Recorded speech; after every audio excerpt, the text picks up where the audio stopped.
Pause on this. We have an extra button to press. We have an extra button. And did you sneak out of the house unaccompanied with a credit card again? Because I'm reasonably sure that last week you told me that you'd bought everything and you were going to stop spending money, and yet...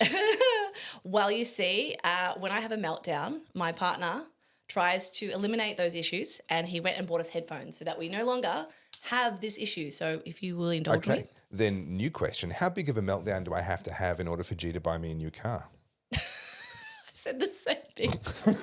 You don't want a new car. You want a new engine in that car. I was like, what can I complain about this week? You don't reward bad behaviour, G. Don't reward it. Otherwise, you feed it. In all seriousness, though, you don't expect me to actually wear those, Shut up, Eric. Put it on. But I do as you're told. This has got to stop. This new hairdo. My curls. My gorgeous, luscious locks. I can't actually take you seriously. Guys, help me out here. We need to bully him into submission. This is your fault. No, it's not. Yes, this is your fault because... Don't blame your bad choices on me. I recorded here last week. I left my hairbrush here because I did my hair just before the show.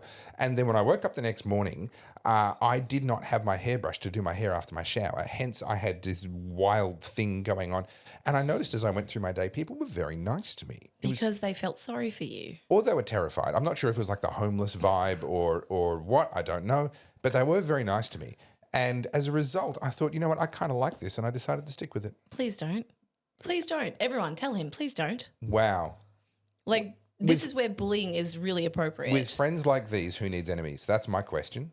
Who needs enemies in their life? Yeah, this is not good. Was that your good news, or do you actually have you're ruining life? my good news right now. You're creating a flat spot in the middle of my good news. Yeah, it's deserved. Wow. What's your good news? Huh? Mine's exciting.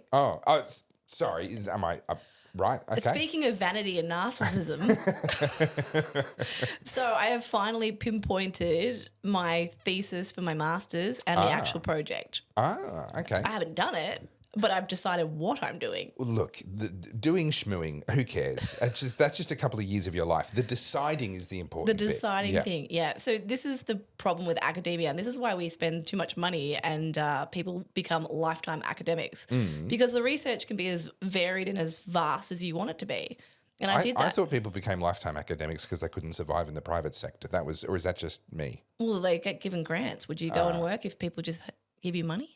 I've thought about trying working sometime in my life, but I just quite haven't got around to it. Look, actually, that's not true. I did actually try doing a day's work once, and I found that I was allergic. I was a landscaper's labourer for a day, and the next morning I woke up. Well, I woke up. I had soreness and swelling in all my joints, and I just realized I'm allergic to work. That's the problem. So I haven't done it since. Grifting is far easier. I tell you what, it's a piece of cake. That's why I'm so rich. Yes. We're going to get into that. That's actually one of our topics today. Is it? Oh, yes. Dear. But so my thesis now is around a kind of bred narcissism because in the digital age we are becoming enamored with our own reflections. And what I mean by this, becoming or are. So beauty standards have existed all throughout history. It's not a new concept. The Egyptians were obsessed with vanity, so were the ancient Greeks. But what I have noticed in my research and what is unraveling is that because we look at ourselves so frequently throughout the day, whether it's through Zoom, FaceTime, selfies, making TikToks or Instagram reels, people are starting to get really enamored with the digital version of themselves. Now, the problem with this, if it was just the camera, that'd be one thing. But you add lighting, color grading, augmentation filters that are changing your bone structure, changing the color of your eyes. Everything that you feed into the algorithm is what's teaching AI. So it's getting to a point where AI actually doesn't know what a human looks like because everything it learns off has been filtered through our digital manipulation. And then in time, as more and more AI images go up on the internet, AI is going to start actually learning off AI. So right now it's learning off Photoshop and all the filters. Then it's going to start learning off its own interpretation of that in AI form. Yeah. And it's hard because I'm a commercial photographer, right? So the very purpose of my work is to sell people stuff. Like that's what I take photos. No, I mean, that is kind of capitalism 101, sell things. But, I've been in this industry as both a graphic designer, a fashion designer, and now a photographer for 20 years. I am the problem. So I've always thought that about you, actually, that you're the problem. I'm glad you've finally come to that point. I am the villain. of all of our lives. Being the villain's way more fun. I tell you, we do have all the fun. Have you seen the video where I go, you're the one that cast me as the bad guy? Don't blame me if I enjoy it. Well, I think you said to me once, like, you know, people want to paint you as a villain. Don't be surprised if it turns out you're good at it. Yeah. And I was like, fuck yeah. Yeah. I'll be a villain. I'm the villain. Yeah, fine. No problem. Sorry, I interrupted your thesis. No, so that's kind of what it's about. And so I'm using the tarot archetype for anyone who knows what tarot cards are. Not me, but okay. I mean, I know what they are, but I don't know what this archetype stuff is. But anyway. There's two sets to the tarot. There's the major arcana and there's minor arcana. And what I essentially needed was like some framework to tell this story. Right. And I was like, you know, this is the problem with academia. Your research is like out here and you have to try and pinpoint it down. And I thought the tarot is really important for a couple of reasons because we've stepped away from religion and now people are using either nihilism or spirituality, witchcraft, whatever you want to call it, as their new religion. And you see this a lot, like, oh, you know, my Pisces sun and Mercury's in retrograde and all this stuff. All the crystals and all that stuff, yep. And don't get me wrong, there's parts of that I'm like, could be some truth to it. You know, if the moon can affect the tides on the earth, who's to say, you know? I'm very open-minded with that stuff, but I thought the tarot would be really good because it's archetypes of the key milestones throughout one person's life. So it starts with the fool, so the juvenile, the person who has no world experience. You transition through and you learn things, you become creative, whatever, and then you go through some dark patches. You have the ego death. Your world crumbles around you. You have to rebuild yourself, become resilient, and then you end up with like enlightenment, essentially. Sure. And so I was like, all right, let's use that framework to tell the story of digital manipulation and beauty standards. I don't see the connection at all, but that's why you're doing the masters and I'm not. Correct. This has been 6 months of work and now I just have to do the work. So after 6 months of work, you finally know what question you're asking yourself. Correct. Well done, I guess. Boy, have I read some articles though. You know how everyone's like, oh, show me the science. I have read all the science, man. I have read so many wanky academic journals. It's just fluff. And this is something I thought was really interesting, right? I talk about, you know, I read the science or I stand by the science. When you go and read these academic papers, it's just full of filler and fluff. Like these people get paid for word counts. They have to fluff it out. I'm like, you can summarize it all in a paragraph or less. And you know, I've always been told, like, if you can't explain it to a 5-year-old, you don't understand it yourself. Correct. And, like, I've sat there and I've been reading, like, a page and I've reread that page 6-7 times. I'm like, hang on, I'm not absorbing what this says because these words don't actually there's 4,000 words on the page, but they don't actually say anything. And so what I've been doing is giving that journal article to ChatGPT and being like, hey, read this for me and summarize it. Like, give it to me in a one-pager. So this is such a big issue. And so I'm a communicator. I don't claim to be a genius. I don't claim to have new ideas. What I can do is take the ideas that have already been articulated by others and I can articulate them better for a modern audience. Right? That's all I do. I consider myself to be an ideas retailer, not an ideas factory. But people sometimes criticize me and say, oh, well, there's haven't you heard of this term? There's a term for that. I'm like, of course I know the term. I'm communicating to people that don't. Correct. And my objective is not to impress them with how much I know. It's to have them actually comprehend something that they previously didn't. And the vocabulary is not important. There was a wonderful observation made about Benjamin Disraeli, former UK Prime Minister, and another former UK Prime Minister whose name escapes me. And the comparison was this. When you met Benjamin Disraeli, you walked away from time with him saying, wow, he's the most intelligent person in the world because he was just such an impressive human being. But there was this other person that the comparison was made with and said, when you spent time with them, you walked away going, wow, I'm the most amazing person in the world because all of their attention, all of their focus was actually on making you amazing, not on impressing you with themselves. And this is what a lot of communicators try and do is actually they're not communicating for the sake of benefiting the audience. They're communicating for the sake of impressing and making themselves look amazing. Yeah. And my objective is, no. I want you to walk away going, wow, I get something now. I understand something now. And so much of academia, even in the way that they write their papers, it actually really isn't about communicating what they learned. It's about impressing you with how hard it was. Oh, it's an intellectual pissing contest, 100%. Yeah. And, I mean, my bachelor's, right, when I did my visual theory thesis and it was all about art, I have always been someone who's highly critical of that very subjective term, art, right? Sure, you can call it art and then you flank it with all of this like perfunctory kind of like intellectual garbage and people go, oh, profound. And I'm like, is it though? You had to use the words to make it profound. Like, you know, banana on the wall with duct tape. Well, we've talked about this before. It's the art now is on the plaque. The art is not the artwork. Yeah. The art is what's written on that plaque. And you read through these things and I'm like, you could have said this so much you could have taken this idea, communicated it simpler, and become far more credible because people understood what you were trying to say. Whereas if I have to read like a 25-page document and I don't actually quite understand what you're trying to say, I don't think that's intelligence. And I say this to my clients all the time when we're talking about personal brand. Don't intellectually flex to your co-workers or your colleagues. Yeah. You know, you need to talk to the beginner, the person who has no idea. I see this all the time with lawmakers, with people who are in the finance sector or even real estate. They use all this jargon. I'm like, hey, man, I'm a first home buyer. I've got no idea what you're talking about. Yeah. Break it down. Yeah. And it's such an important concept. But I've just noticed something that for all the money that you've spent. You're going to pick on my coasters now. Jesus Christ. These are our coasters? Really? Yeah. I get a little, the Lonely Planet Pocket Bali Travel Guide. I mean, Bali's nice, but it is kind of local and cheap and bogan. But you've given yourself Abu Dhabi. I am much more respectable. I do feel like you're trying to say something here. You know what the difference between Dubai and Abu Dhabi is? I have a joke, but I don't think it's appropriate. Dubai don't have the Flintstones, but Abu Dhabi do.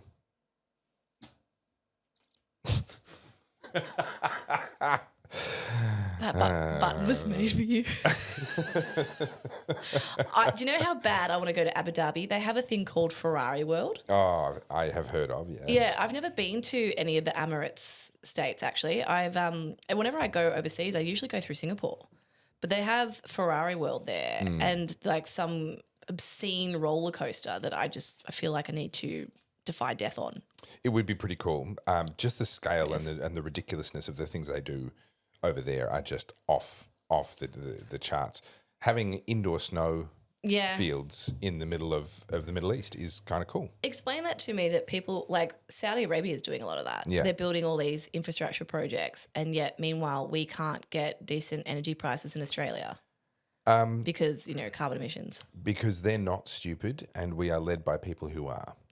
It pretty much just comes down to that. On that stupid thing, there's so much to get through today and I want to get through to that. But I read something today on X just before you got here and I thought we'd start with this. Uh-oh. Okay. This is a question without notice. I have no idea what's coming at me. No. This is Craig Kelly's post. So Craig Kelly is going as a Libertarian for the Senate. Lead Senate candidate in New South Wales. Yeah. And he posted this and he was talking about how the uni party, so Labor and Liberal, Albanese and Dutton, are basically, like we all know this, they're two sides of the same coin. But I thought Craig Kelly's post today was just so exactly what we said. Reduce the juvenile garbage, like the intellectual flexing, and just give it to me straight. And I really liked it. So he's written, rip up the budget and reply speech you've written and announce these policies below. There's not a minute to lose. The future of Australia depends on it. And this is worded to Dutton. So on energy, exit the Paris Treaty, scrap net zero, end all subsidies for renewables, start building coal-fired power station as China is, hold off building nuclear for the moment, but invest in research and develop the next generation of reactors to be rolled out post-2050, scrap blackout Bowen's carbon tax.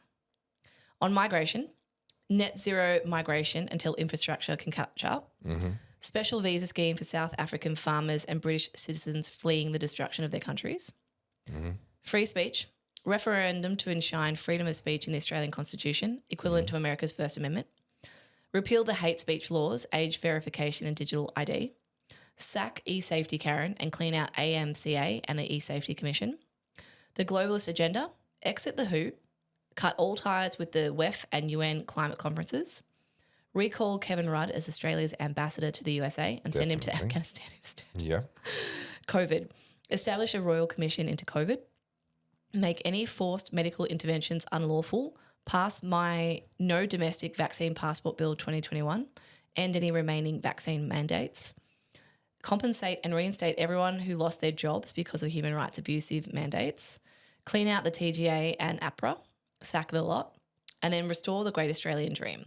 Only Australian citizens can purchase residential real estate, scrap any new construction standard that increases cost, decentralise all government services to regional areas with a program of releasing land, and in those areas only, available to be purchased by non-homeowners, make the universities pay to provide housing for students they import into Australia.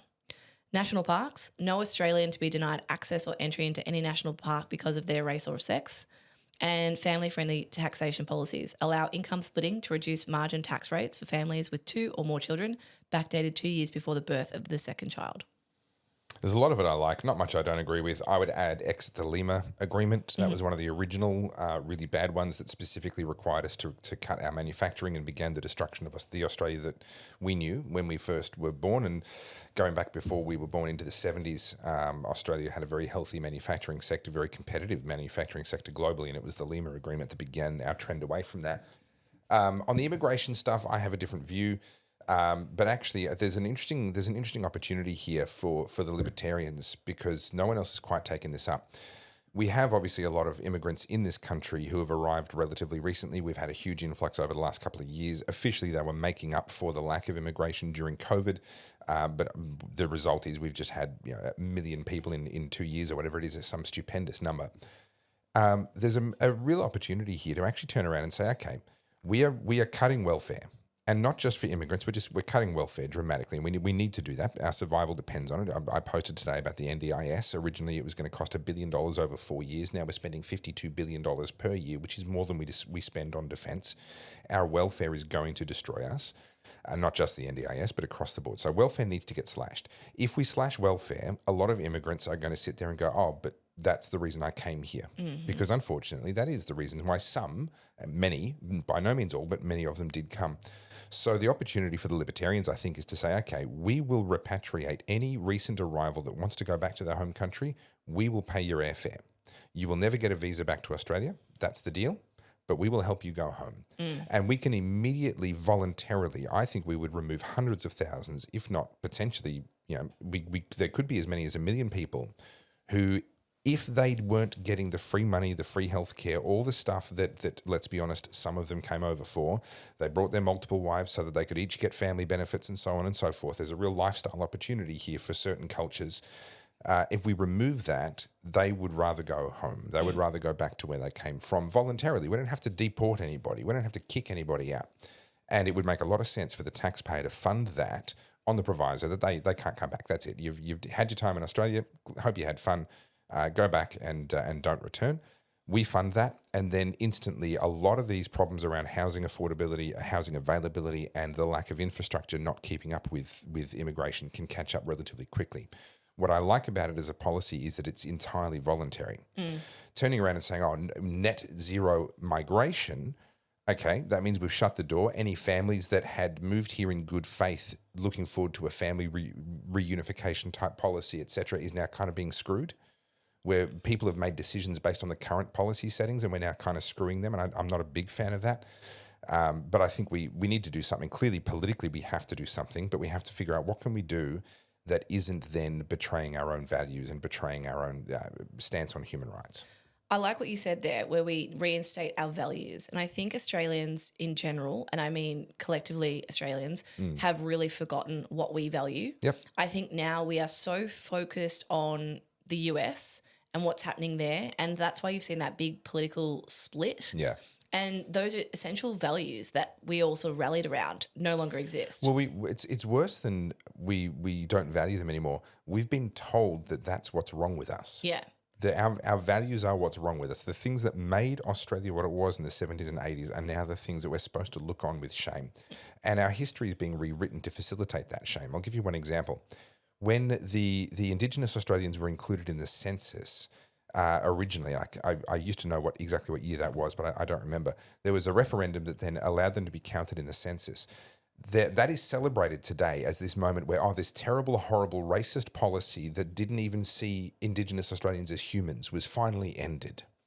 Actually, that's not how it was seen at the time at all. There was a very, very big movement amongst Indigenous Australians to reject that referendum because under British law, they were exempt from British law. It's not that they weren't treated like humans. They weren't treated like subjects of the crown. And many of them recognised that they were better off that way. And actually, in many respects, they had more rights and they were treated better.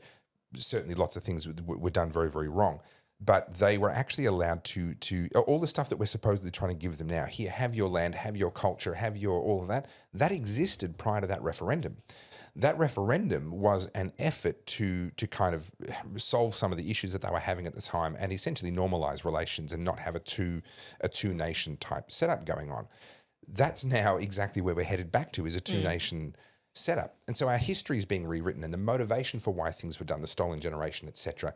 The very fact that Australia was fortunate enough to be colonised by the British and not by the Spanish or the Portuguese or the Germans is a wonderful, wonderful thing for us. But we're being taught to hate that. We're being taught that, Captain Cook was evil, etc. So what values do we have that are worth defending if we don't even have history that we can be proud of? We were seeing that across the globe, though, and it's like a rewriting of history. And there was a post that got put up on X last week, and it was a young British African who was screaming into the camera not just, when I say screaming, I mean that because it's important, pounding his chest.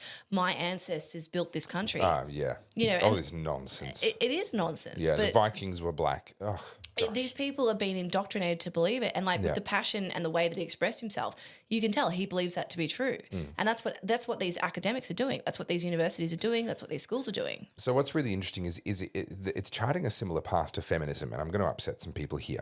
Oh no, I'm the biggest anti-feminist. No, not you. I mean people here.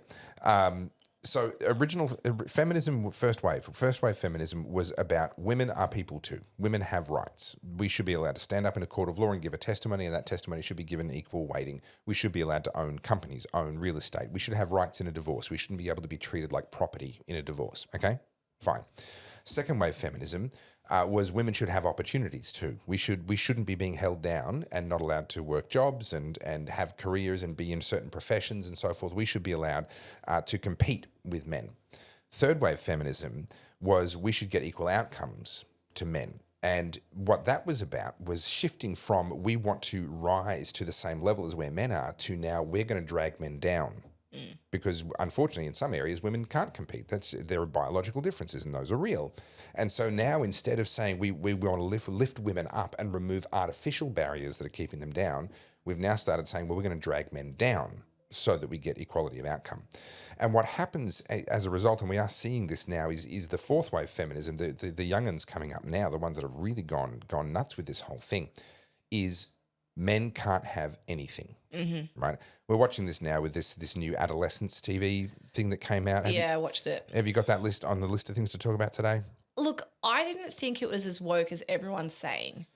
It's not so much about whether it's woke. What I'm watching is people leveraging it as an opportunity to continue the demonization of young men. I definitely saw that, but I didn't go into that thinking anything about politics or anything about the conversation. I went into it just someone had told me about the cinematography. Okay. Yeah. And I was talking to another photographer about it, and they were saying it's all one continuous frame. It's really interesting. That's all I knew. I didn't know about the conversation, and I watched it, and I definitely heard them mention Andrew Tate. Oh, yeah. I definitely saw that this kid had an incel culture and stuff. What annoyed me about it is it assumed that we knew what they were talking about. We don't know what you're talking about. Explain it more. I felt like that was very poor character development, and it all centered around whether or not he did it. And you knew it instantly because they showed the footage that he did it, right? Sorry if I ruined it for you guys. But what really annoyed me with that, I felt like it was really superficial. If you're going to do something and talk about incel culture or, toxic masculinity, put the facts on the table. And even if it was incredibly biased towards feminism, fine, do it. Make that movie. Then we've got something to talk about. Sure, absolutely. But clandestinely sort of dilly-dallying around it, that bothers me. Well, they thought they were being subtle, but they're not really capable of subtlety. Well, it comes back to communication, which is what we just talked about. I felt like it was really ineffectively communicated. But to bring it back to the reason why I bring it up, this issue of what they're actually trying to do now, and not so much with adolescence itself, but with the leveraging, the weaponizing of adolescence, is to continue this idea that there's no such thing as non-toxic masculinity. So we had this idea there was feminine, there was masculine. Then we had this idea, well, there's also toxic masculine. These are the people that have really gone off the rails. They're the ones that are either abusing people or what have you. And now what they're doing is actually taking away the idea of non-toxic masculinity. Anything that has a masculine element to it is automatically toxic. And so feminism has moved into this phase of saying you can't have anything. Oh, yeah, I agree with that. And to come back to bring it all the way back to this guy in the UK, beating his chest and saying, my ancestors built this country. We've moved away from the idea of, well, black people used to be held as slaves by white people, and the reverse used to be true as well, but that we didn't do that. So we need to address the fact that, we held black people as slaves. Okay. We need to make sure there aren't artificial barriers holding them down. We need to make sure they have equality of opportunity and that they can succeed if they have the merit to do so. But now we've moved past that point and we've moved into the stage where there are people in the racist movement who think that it's their right to take everything away from white people. Correct. You have no history. You can't have a culture. You don't have a history. You're not allowed to have values. All you have is shame. And they're doing that with South Africa. But I wanted to bring up, have you watched The Full Adolescence or are you halfway through it? The character I thought who was most interesting was the father. Okay. Where are you up to? I've literally watched only some of the shorts, and there was a guy who was doing he was praising it and saying how wonderful it was, and I tried to watch that because I thought I want to hear his side, and I just couldn't stomach it. So I know relatively little. What I know more about is the circus going on around it rather than it itself. I haven't actually looked at a lot of the online conversations, but I did watch the whole series, and I thought the dad's character was way more interesting. So the father talks about how he was beaten by his own father, right? Like most of our parents were, corporal punishment, berated, and essentially the father talks about how it's, today we would call that domestic violence. And he says, a key line, I'm probably going to butcher the quote, but he says, if my father raised me, and the father is quite, as in the dad on the show is quite well mannered, he has moments of rage, but he identifies it immediately. And I assume they're trying to show that that's how a good man should behave. Right. And he makes the comment, if my father raised me, but then I raised my son who's the murderer, what does that say about me? And what I thought was really important with that line is there is a conversation that we're avoiding, and I wish they went into this because I thought this was really important. Our parents' generation were raised with discipline and respect, and it was done out of fear. I'm not saying that's necessarily right. Kids were smacked, kids were disciplined, kids were made to respect their parents. Now we have the opposite. They've got helicopter mums, cotton wool generation, right? Anything that the child wants, they get. The kids run the families. The kids run the families. And I have seen this like when out and about, like I remember when I was younger, if I, threw a tantrum, like when I was like 5, 6, 7 years old, mum would be like, all right, well, leave then. You can stay there. You can grab the shits. Now I see that in the supermarket. The child's like throwing things on the floor and the mum's acting like it's not even happening. I'm like, hey, whoa. I know you're trying to do your whole parent-child thing here, but what about my experience in the supermarket? I don't want to see this. And I thought that line was so important because it's like if his father created him a much more respectable, arguably disciplined, hardworking man, but then that person with his softness because he refused to be like his father creates a murderer, what is that saying? Yeah. That's the conversation. And this is where I get really concerned that men are having everything taken off them. We're not allowed, there is no form of masculinity that is considered to be positive. We no longer recognize the need for the masculine. There is the feminine and there is the bad. Those are your options now. Well, can we talk about toxic femininity? Sure. Toxic feminism? Is that the... Well, yeah, toxic femininity. Femininity? Femininity. I struggle with all these words, man. Yep. Blah, words. So, I put up a story last night. Just do the podcast in interpretive dance. I can't. Yeah. We might get more views. I should wear lower cut tops and be like this. No comment. So I put up a story yesterday because I was talking about how I'd been in a bit of a creative slump and I was explaining, what happened. And then there was a story that I think I briefly touched on it on this podcast, but I didn't want to give it oxygen because when you give these people oxygen, it has more ammunition and it just sort of makes it happen again. All publicity is good publicity. So last year, G and I sort of put him a little bit on my Instagram, but I've never showed his face just because he's a very quiet person. He doesn't want to be on social media. Sure. He doesn't have social media himself. So cool, no worries. Happy to do that. But, I might show like a photo of us holding hands or whatever. Someone... So I've told you about Tattle Life, the forum. Yeah. So Tattle Life is this insidious forum where it's just women and maybe handful of gay guys. and they just write the most vile, disgusting thing about people on the internet. And everyone has their own forum, right? Like influence A, influencer B, whoever, right? It doesn't matter who you are, you've probably got a forum. And what they do is they obsessively stalk your social media. They'll screen grab everything and then just dissect it and come up with these fantasies around it. But, you know, gossip I don't care about because gossip has always existed. That's fine. What I care about is the next step, which is there was one or two, because it was two different sets of handwriting. Two of them have collaborated to come together to go and buy a card, write a horrible note on it, buy baby pacifiers, some condoms, and put it in the post and send it to my partner's work. Now, I've never shared my partner's work. I've never shared my partner's name. They have found that out. And I get it. You can be cluey and good on you. Like, great investigative journalism. They've figured out where I live. They've figured out where my partner lives and his name. And they've sent this package to essentially say that I'm trying to trap him with a baby. And it's disgusting. Like, it's really gross. This is stalker behaviour. That's the kind of shit that only women do to women. Men don't do that to men. Women are so much worse to women than men ever will be. Disgusting. Yeah. And the reason I talk about this, like there is definitely a conversation around domestic violence and men treating women poorly. That sure, great, totally agree. But if we can't have the same conversation around these so-called feminists and the vile hatred they spew and the encouragement they give these other women who are shitting on other women. Like, women don't just try and hurt each other with words. They fight to the death. They want to rip out your jugular. They want to see you completely hung, drawn and quartered, and they enjoy it. That's what scares me about it. And so I put that story up on my Instagram and I was like, I don't want to give it oxygen because I've just validated it in their mind. It bothered her. Let's do it again, right? You can't win with this. No. That's what women are like. And feminism has emboldened them to behave this way. Plus our legal system and the cultural, the Me Too movement, the believe all women, this idea that we should just reflexively assume that any time a woman speaks, and this is a continuation of what I was just saying. It used to be that a woman's word didn't hold as much value as a man's in court, and that's wrong. They should be equal. But now what's happening is they're not just happy with bringing it to being equal. They're now saying a man's word should have no value in the court of public opinion. Yeah. If a woman says one thing and a man contradicts her, well, obviously we have to assume the woman is right. Well, we saw that with the Me Too movement with Johnny Depp, and Candace Owens is now going back through the Harvey Weinstein thing. And I think we talked about that. If you have framed Harvey because you just wanted to see him in prison, that's wrong for so many reasons because it means there's loopholes and an actual predator might actually get out because you jailed him for inaccurate information. Yeah. And that's why you need the justice system to do its job. Yeah. You can't fabricate evidence. But we're seeing that now with a lot of things. So do you know who Brian Johnson is? The guy who's trying to age backwards?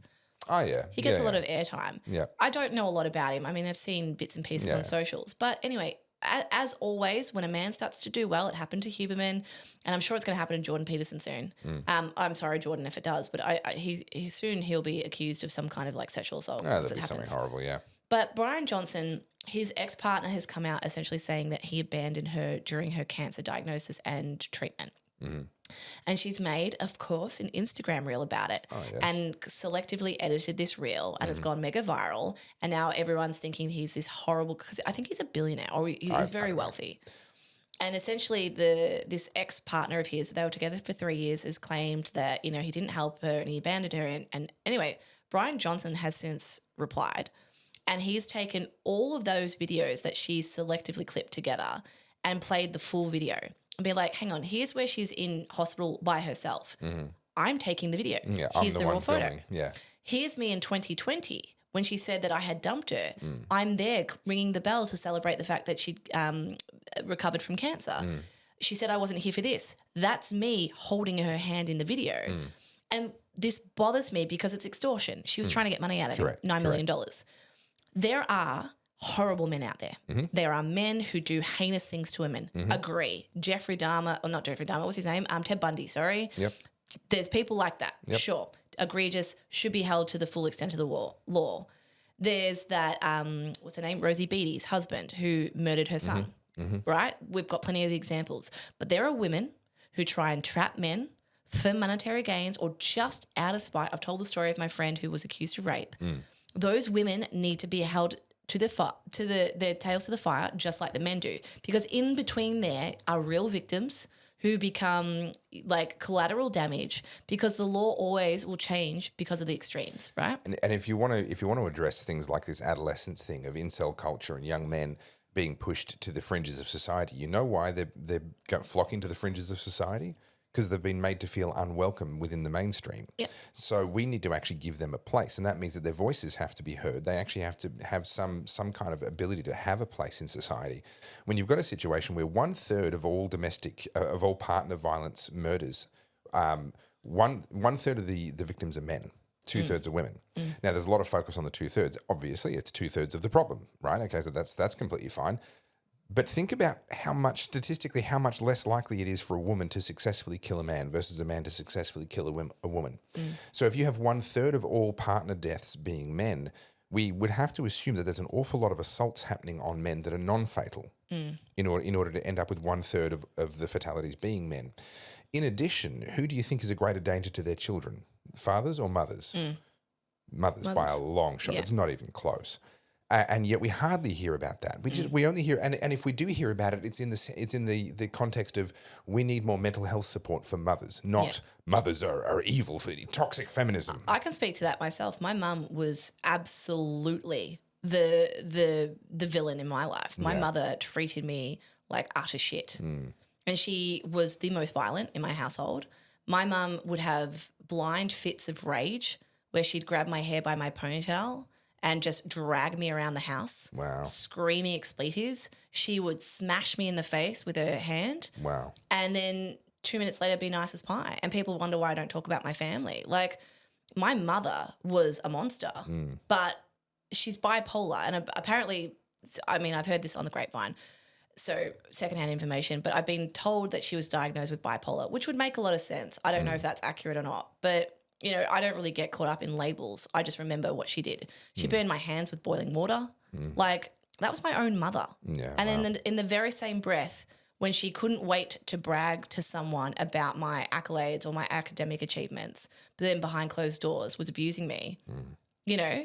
Yeah. So, And so what we've got is a situation where men often experience this. So a lot of young men grow up being abused by their own mothers or the devouring mother archetype. There's a reason why Jordan Peterson talks about it so much. It's a huge problem. But they grow up into a world where they're being told that they're always the problem, especially if they're white. If you're male and white, you are responsible for absolutely everything that's wrong in the world, and there is no place for you in mainstream culture, which is why they're flocking to the fringes. That's why Andrew Tate is as appealing as he is to these people. This is why I get so frustrated with generalizations as well, because you're basically summarizing that this entire collective group of people are inherently bad, and that's not the case. You know, and we're seeing the same here. And I've argued this before when we talk about African migrants. It's not an African problem, right? Like, stop talking about generalizations. There are specific individuals that need to be dealt with properly and harshly, and the rest of them need to be left alone. Yeah, and back on the whole feminist thing, I want to talk about this. I know you're going to roll your eyes, so I'm trying to be very serious. I need to talk about Bonnie Blue for a second and OnlyFans culture, because I thought I'm going to slide it in every podcast. Can I just quote Martin Luther King for a second? I have a dream that I don't bring it up. That one day we will get through an entire podcast without mentioning OnlyFans. I can't, because it's so important. Because fourth wave feminism has emboldened women to now literally lean into those archaic archetypes about the whore, right?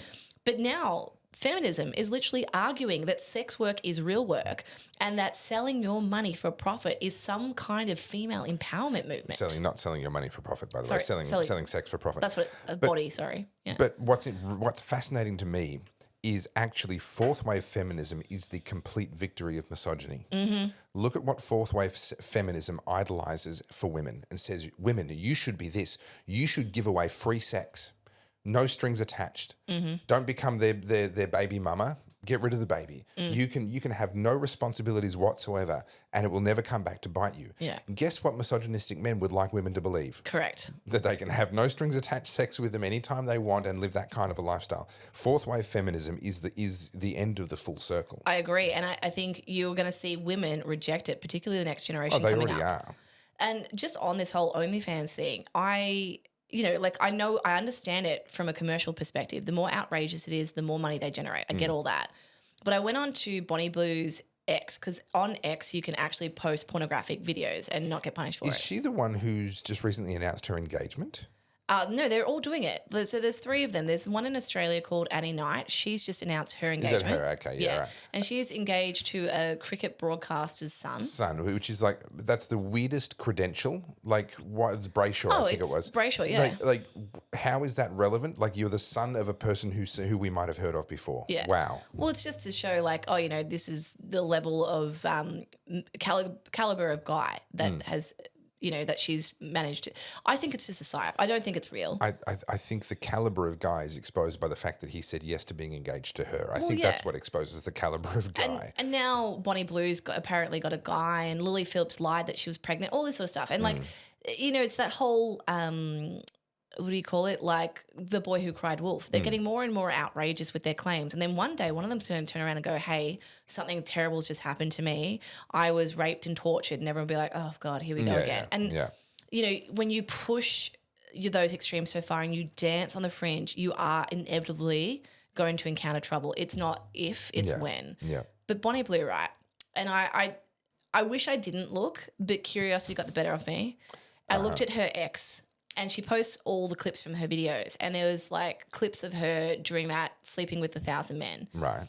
And you watch, like, I don't think this is safe to put on a podcast. So I'm going to try and dance around it. And I don't encourage you guys to look either because you're just emboldening her. But there was a particular video and it involves urination. And this guy is having his way with her whilst urinating and it's been swapped over and whatever. And I'm like, this is a 25-year-old woman who's just bought herself a Ferrari and is arguably a millionaire off this.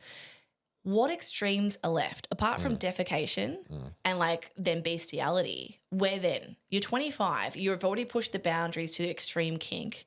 And I'm not kink shaming. I'm just saying like, where do you go next? Because you're already at that polarity. Well, I mean, my brain kind of goes, how long before someone with mental health issues is being encouraged to become a snuff victim? Yeah.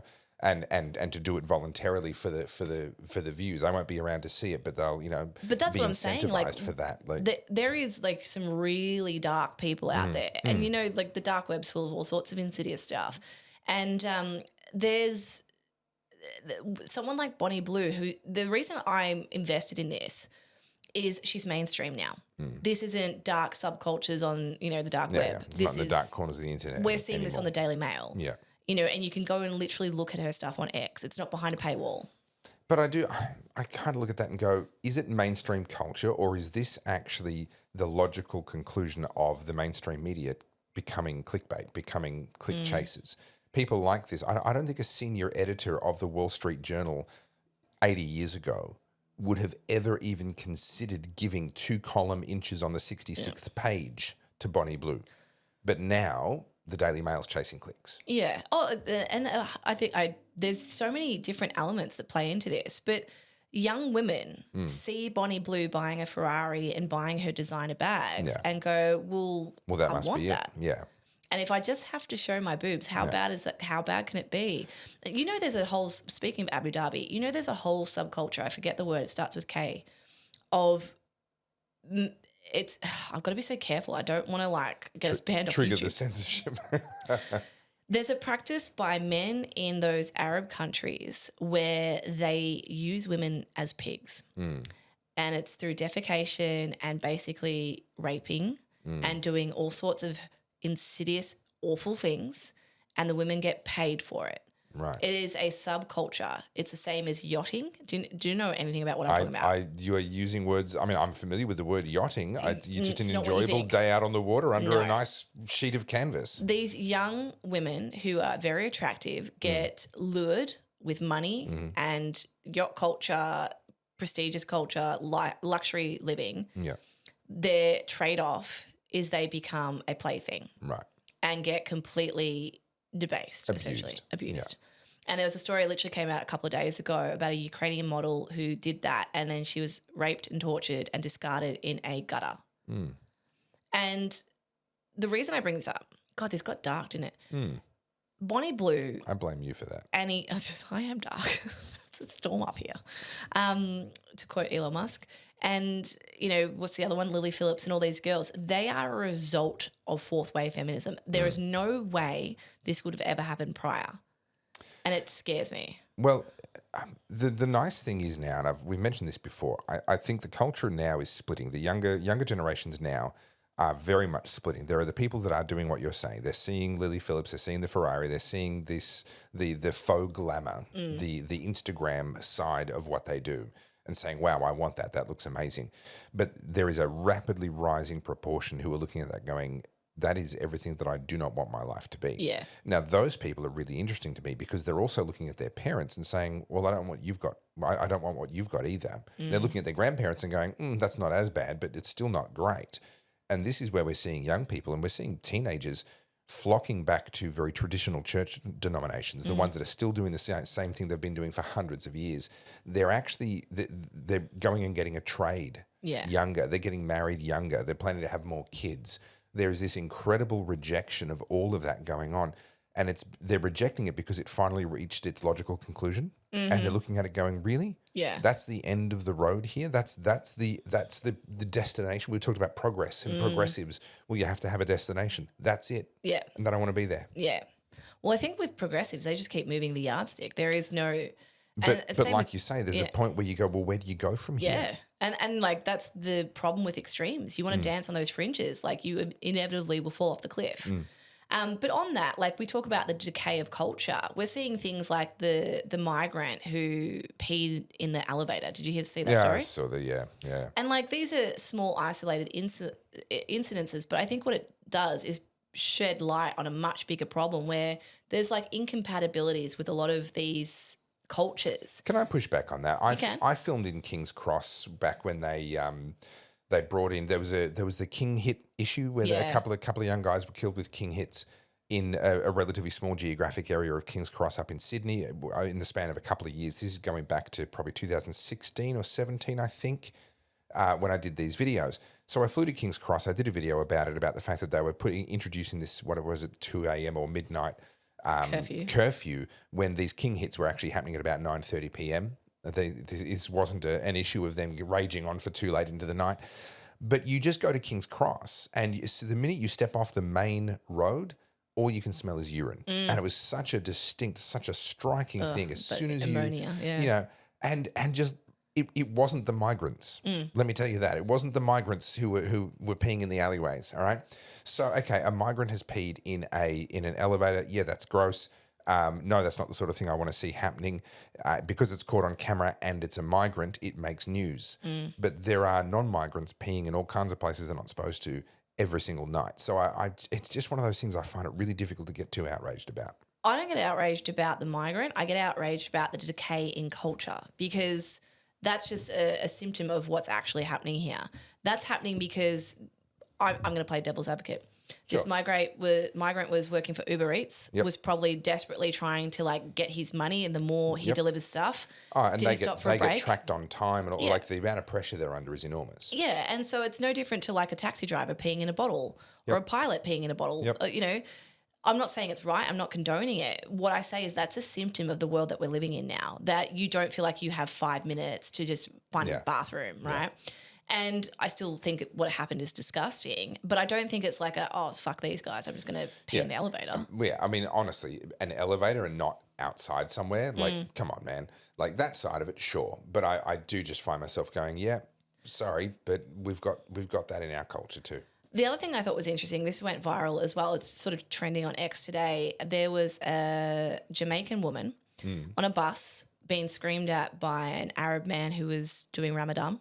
So he's fasting and she's eating her lunch. Right. And the interesting thing about this is it's two minorities battling it out, and this is making the cultural zeitgeist.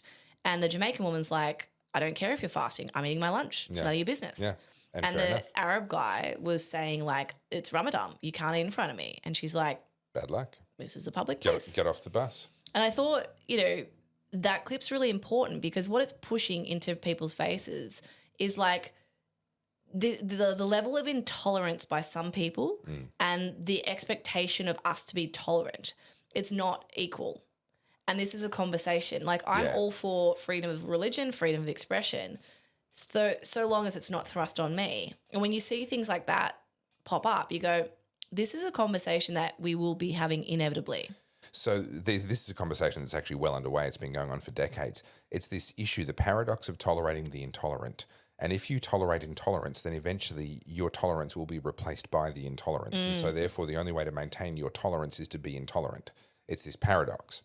So what I think is really important with this debate is to be very precise, to be very surgical about what it is that we must not tolerate.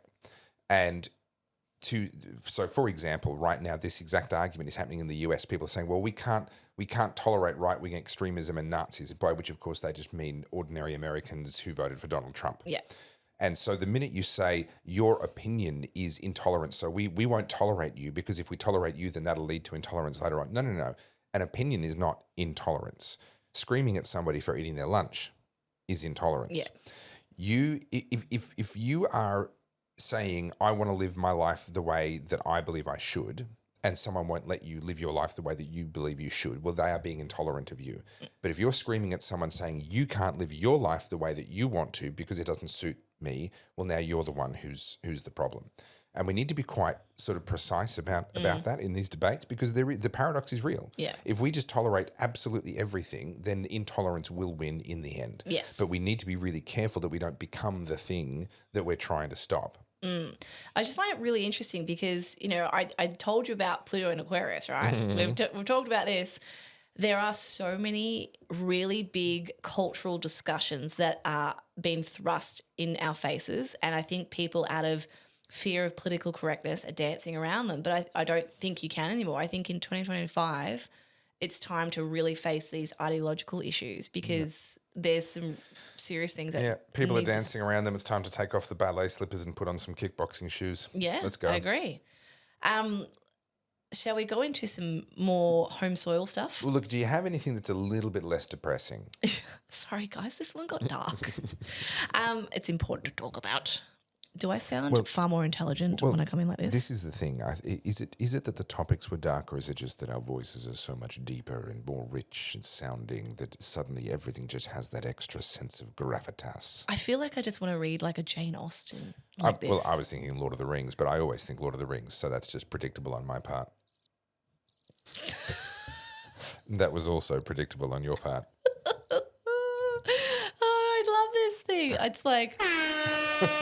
Oh, no. Sorry. It's going to be a long day. So Okay. the podcast will go from being 2.5 hours to being like 4 hours, and the extra hour and a half is just pure sound effects. I'm trying to like use them when they're appropriate. But I've got to talk about good old Mon from Kooyong. Oh, Mon from Kooyong. Good old Mon. Put your masks on. Oh, can I just say, there are all these people out there saying that the Teals have no standards. They're so wrong. The Teals don't just have standards, they have double. Mm-hmm. They have double the standards that anybody else has. I love someone who platforms themselves on integrity and honesty in politics whilst their husband is running around stealing campaigns. And they're taking money from a billionaire who buys a jet. I just cannot laugh enough from this. So I'm actually watching with great glee because you cast your mind back only 1-2 election cycles. The Teals were the future. They were the next wave. They were going to destroy the Liberal Party because they were for people who were economically conservative but concerned about the environment. They were doing what the Liberals wouldn't. Mm-hmm. That was the narrative around these people. And of course, they were quite successful. I love how they're independents, but they're all the same. I know. They're funded by the same people. They work under the same branding, but they're not a party because if they were a party, that would require a whole bunch more legislation that they have to comply with and scrutiny that they have to pass. So these people were the future, and yet already, 2 election cycles later, we're talking about the Liberals basically taking back most of the Teal seats that they lost, and the Teals cannot catch a break right now. Everywhere they turn, they are running into another own goal. They are just kicking themselves in the head. But this is what happens when you're disingenuous. Like, you can't maintain that facade for too long. Yeah, that's true. And this is the problem with so much of the progressive left ideology. You are performing. You don't actually believe any of this stuff. You can't be virtuous enough, which means that you exhaust yourself. Well, there was something really familiar about the Teals. I was like, what is going on here? And I was thinking about the colour teal.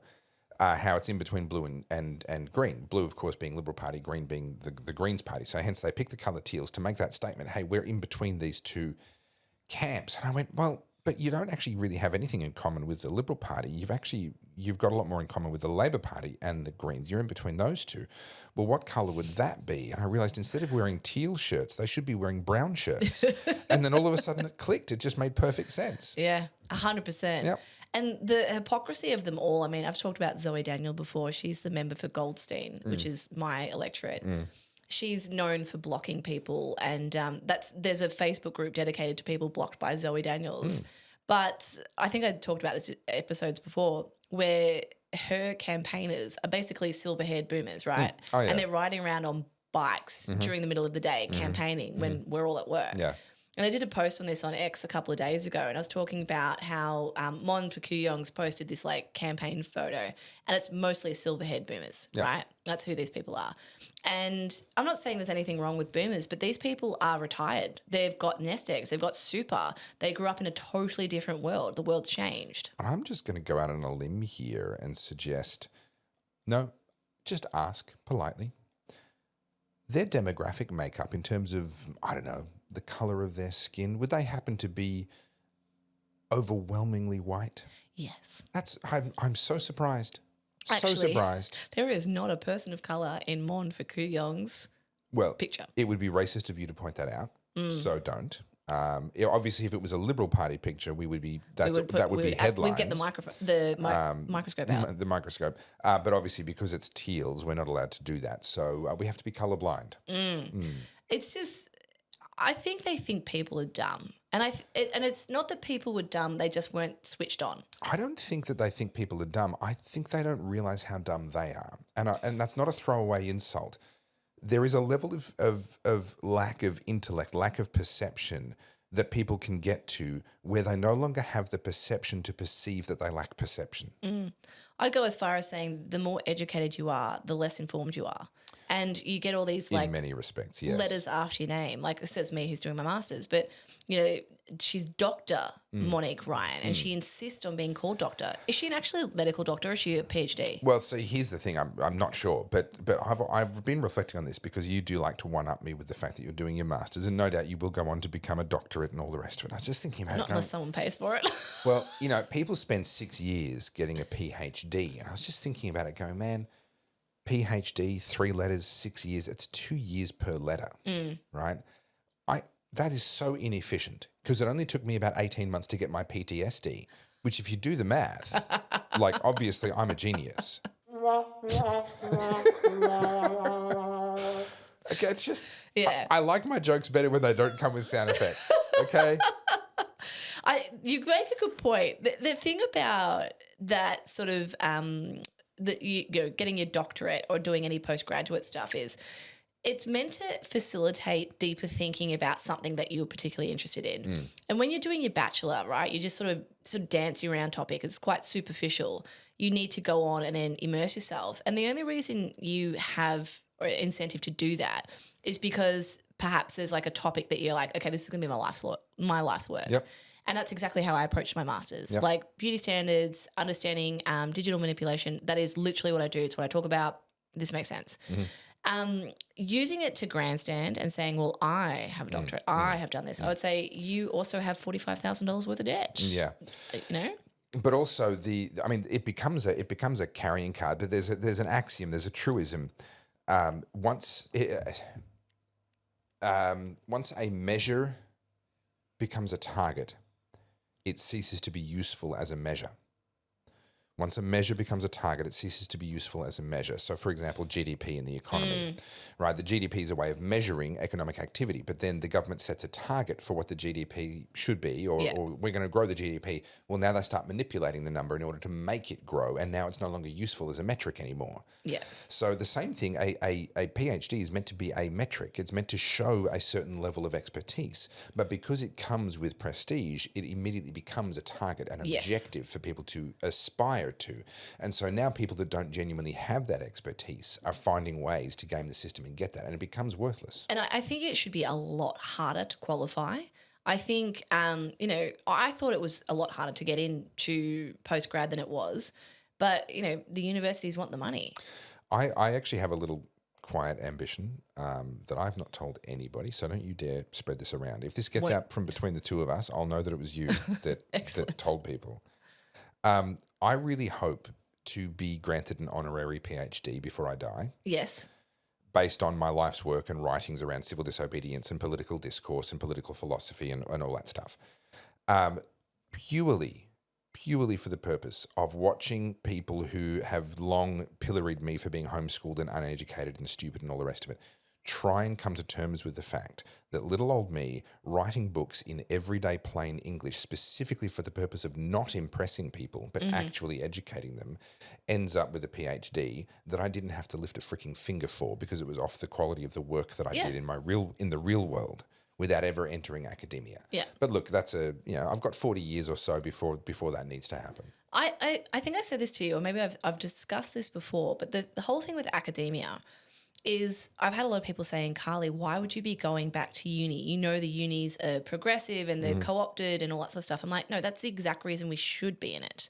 Because that's the issue. The balance is off because it's sort of it's indoctrinating people as they come into it, but also it's only spitting out that which it wants. So if you go in there and it's uncomfortable. There's moments where I'm in lectures and I'm just like, thanks. But I'm always respectful. I don't deliberately try to antagonize people. Yeah. But I sit there and I listen and whatever, and I'm like, you know what? I think I've said this before. I want to be undeniable. I'm not just going to be like, oh, well, she said all the right things and there's all the land acknowledgements and all the dancing around all the isms. No, she was just really good. Like she's a bit of a shit, but hey, it works good. And it's interesting because I was reading through, in your masters, you do an exegesis, right? Which that's your written part. Yeah. I don't even know what exegesis means, but that's what it is.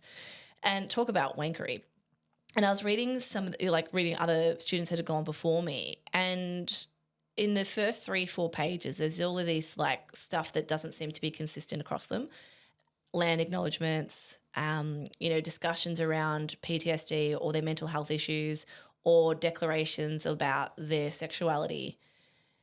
And that was from like the 2020 ones. I go back to like the 2014s and there's none of that. Yeah. And I'm like, how much of this is just performative so that the very first thing your lecturer or supervisor reads when they're opening up your exegesis is to go, one of us. You're one of us. Mm-hmm. That's exactly what pass. It is. So can I get a little bit nerdy and in the weeds for a moment? Do it. I would like to talk about the very exciting, very sexy topic of marginal utility. Exactly. Yeah. No, marginal utility is really important, especially when it comes to things like university degrees. So understand this concept. If you have no doctors at all in your city, the first doctor has an enormous amount of value. The first doctor to graduate from university, you as a culture will happily spend hundreds of thousands of dollars, invest whatever is necessary. We need a doctor. There are lives at stake. Then if your city is large enough, you might need 10 doctors, you might need 100, you might need 1,000 doctors. But there comes a point where the utility of that 1,001th doctor is not nearly as great as the utility of the first doctor. Yes. And so this is what's referred to as the marginal utility. It's the usefulness of one more. If we add one more to the total that we've already got, is it useful? And universities are built on this idea that education is valuable, and it is. If you don't have any engineers, educating an engineer is extremely valuable. But if all you have are engineers, you need a plumber and a builder and a concreter. That's actually more valuable. Yeah. So the marginal utility, if you have 99% doctors in your society, the marginal utility of a new doctor is zero. There are no more people left without medical care. Everyone's got a doctor. Everyone is a doctor. And actually now the marginal utility becomes negative because it's a misallocation of resources. The time and money spent educating that person to be a doctor to then be useless in society when there are so many other things that we need so many more of. Now, let me bring that back to the university side of things. We are way over the point of saturation for most of the things. What's the saturation point for liberal arts degrees? I would say it's pretty low. Yeah. And we have an enormous number of these people. Yeah. This is why people are graduating with these pieces of paper and going to flip burgers. There's a comment that gets passed around campuses that just fills me with rage, and it's called P's get degrees, meaning passes. And a pass is like a 51%. Yeah, it's an invitation to mediocrity. And it infuriates me. When I was doing my bachelor's, my girlfriend and I were competitive with each other in a healthy way. and we were getting HDs across the board. But if you're getting HDs across the board, then you start going, well, I got 92%. I got 93%. And like it was a healthy competition. And we were so far ahead of the rest of the people in our class that it became kind of boring. I want to be challenged. And as you've seen from like the way I treat the podcast, like I need to be good. Yeah. I don't like sucking at something. We off camera had a little conversation about the fact that you need to publish. This is a publish or perish game. And sometimes in order to publish the volume necessary to succeed in this game, you do have to compromise a little bit on the quality. I've learned that over 16 hard years. This little lady here is still trying to be like elite level quality. And I'm like, just dial it back a little bit, Carly. Just a little bit. I wouldn't say I'm a perfectionist, but I am someone that like through my own frustration, I have to become not expert, but like good at something. It's a good trait to have, but it's a trait that you need to be able to switch on and off within the context. If you're working on a feature film, if you know where that switch is, just if you're working on a feature film, be a perfectionist. Yeah, absolutely. You've got the budget, you've got the time, and the end result is expected to be perfect. Yeah. If you're working on a podcast that no one's paying you any money for. We don't have any advertisers, by the way. We are negative. If you would like to advertise on the Oddcast or just maybe sponsor some new equipment for us, get in touch. Just on that, I know we talked about this really quickly, but I don't think people realise, because I saw your post the other day about doing like a subscription or I'm thinking about Patreon. Starting a membership or a Patreon, yeah. So, yes, we made the decision to do a podcast and it's all volunteer based, but you know, for it to be taken seriously and for it to do well, there is a level of expectation that your production quality is good, right?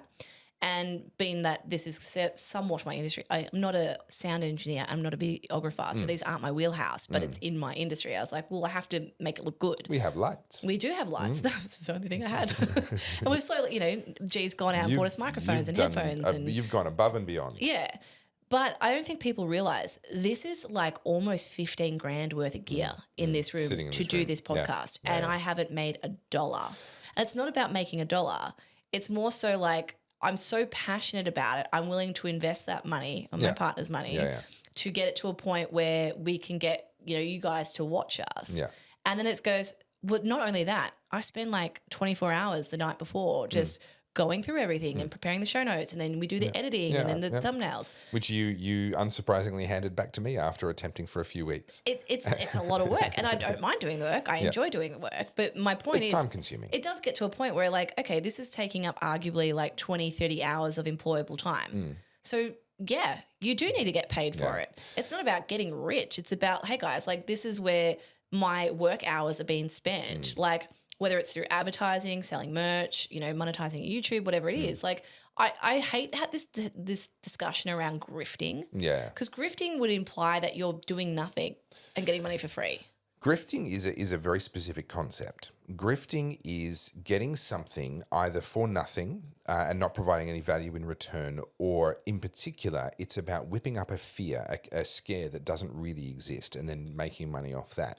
Grifting is what the pharmaceutical companies did during COVID. Yeah, okay. Grifting is what Al Gore has done from climate change for decades. That's grifting. Yeah.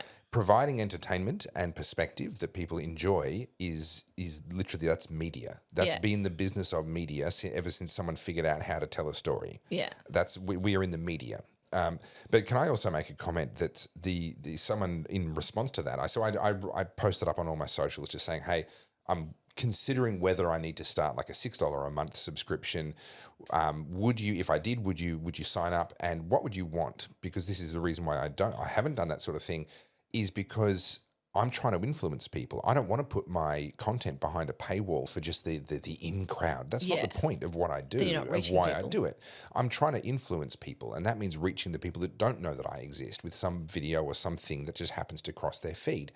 So for me, putting things behind a paywall is not really the answer. So I was asking, what would you want in return? Would you, if you were to sign up?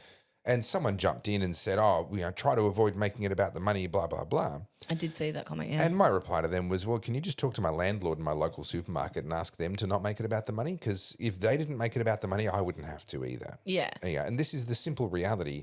I'm simply testing and asking the question, do you see enough value in what I do to help me continue to do it? If not, that's completely fine. It's a question. The answer is not presumed. I just want to know: is this something that I should? Is this a direction I should go in or not? I always say when it comes to viability of a product, right? The market will sort you out. Correct. And this is what everyone does. You innovate and then you iterate, right? Yep. And if you make the first version of that product and put it out there and it bombs, well, then the product sucked. If you put a product out there and a few people get around it but not enough, then it's not good enough. Yep. And then the third or the fourth or the fifth iteration, you hit that sweet spot and then you get market viability. So if you're putting out something that's valuable, your audience already denotes that it's valuable because you have an audience. Yeah. To make it better and to reach more people, you need to iterate, and that requires investment and refining the product. And then you're able to get past the echo chamber and start to get more people, right? Yeah. So I already know that what I do is valuable because people are choosing to spend their time on it. Yeah. And that's a really significant thing because they could choose to spend their time on so many different things. Well, this is what people underestimate. Time is actually more valuable than money. Yes. That's the one thing that rich people have that poor people don't is time. Well, and they have time, ironically, because they have money. They can pay other people to do other things. Time is more valuable, yeah. But probably more pertinent to this conversation is that money is actually a language. It's a way of discussing our needs, our wants, our priorities, and what we actually would like more of in our life. And so when you offer a product, people lie with their words all the time. People can even lie with their time. If you come and see my play, it's going to be amazing. Oh, I don't really want to. It's going to suck. But you know what? Yeah, okay, sure. So people will lie with their words. Oh, that was amazing. I loved it. It was so good. They'll lie with their time sometimes. They do not lie with their money. People do not lie with money. It's the conversation where people are the least likely to be lying and the most likely to be telling you the truth. Yeah. So when you do something and people respond positively financially, they are telling you honestly that they see value in what you've done. The conversation though around people monetizing their new media, whether it's podcasts or YouTube or whatever it is, right? I tell this story all the time. Australians love an underdog until that dog's doing better than them, and then it's pull them down. So when you're championing that person's voice, Topher, your marbles video is amazing. This needs to be in front of everyone. It's okay, this is how I'm going to get it in front of everyone. Oh, you're a sellout. You've monetized it. That's right. Now you're changing. It's but this was the same goal. And Alex Hormozi, do you know who Alex Hormozi is? Yeah. He talks about this all the time. The first thing you'll lose is your close mates, because once you're doing better than them, they'll become judgmental of what you're doing. So it's a isolating game trying to achieve entrepreneurial success. And I remember this when my first business went into liquidation. Everyone's like, ha, you failed, all that sort of stuff. And it's okay, well, what did you do? You build a business up? Yeah.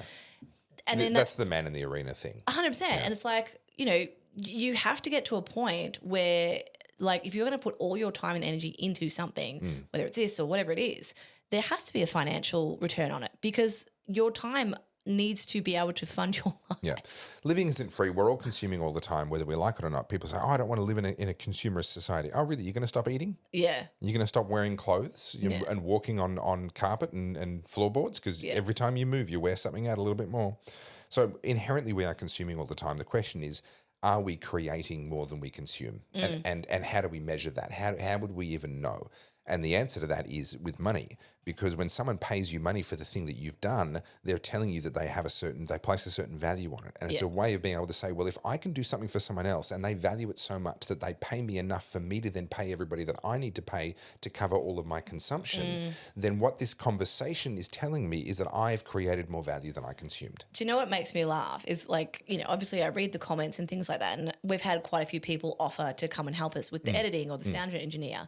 And what they're asking for is a job. But it's okay, cool. So you guys are telling us that we need to upgrade equipment. Yep. We need to build a team and all that. But you don't want us to make money off it. Who's funding it? Yeah. And what I also love is these people that think that the big podcasts are just like two people in a room. Oh, my God. Every now and again, the big channels will do a behind the scenes. Stop and look. Yeah. Actually really pay attention. There was one Russell Brand did, was about 11 or 12 people. Yeah. And this is in that room where he does his little meditations. And everyone thinks it's just him with the camera. No. It's like 11 or 12 people. What he said in that meditation had probably been on the drawing board for a week or so. They're working on multiple episodes at a time and developing them and workshopping them up to the point where they film them. Well, remember when we went to Stephen Bartlett's? Yes. What was it? She was the social. No, what was her job title? So that was the two. They have the same name. The two Graces. So there was the head of failure. Yes.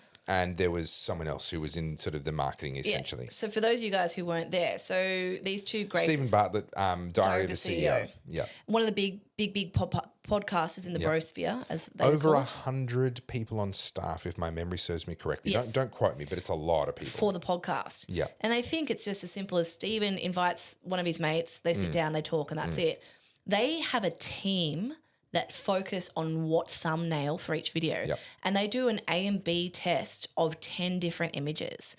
And for those of you who aren't familiar with what A and B means, is it's the same thing with one variant. And it could be the photo or it could be the title or the text. The colour of the text. And so it's like the they're size just of the marginal font. differences. Yep.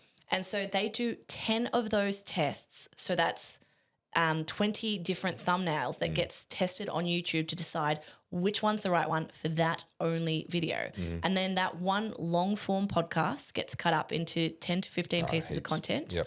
And they do the same thing, 20 tests of thumbnails for all those shorts. They have a team of people whose job is to background potential guests before the potential guest even knows that they're a potential guest. Yes. And they're shortlisting, they're doing background research. And the one thing I got from Stephen, so we went to the two Graces like little side. It's like a masterclass in the afternoon. We did their masterclass and then we went to the show.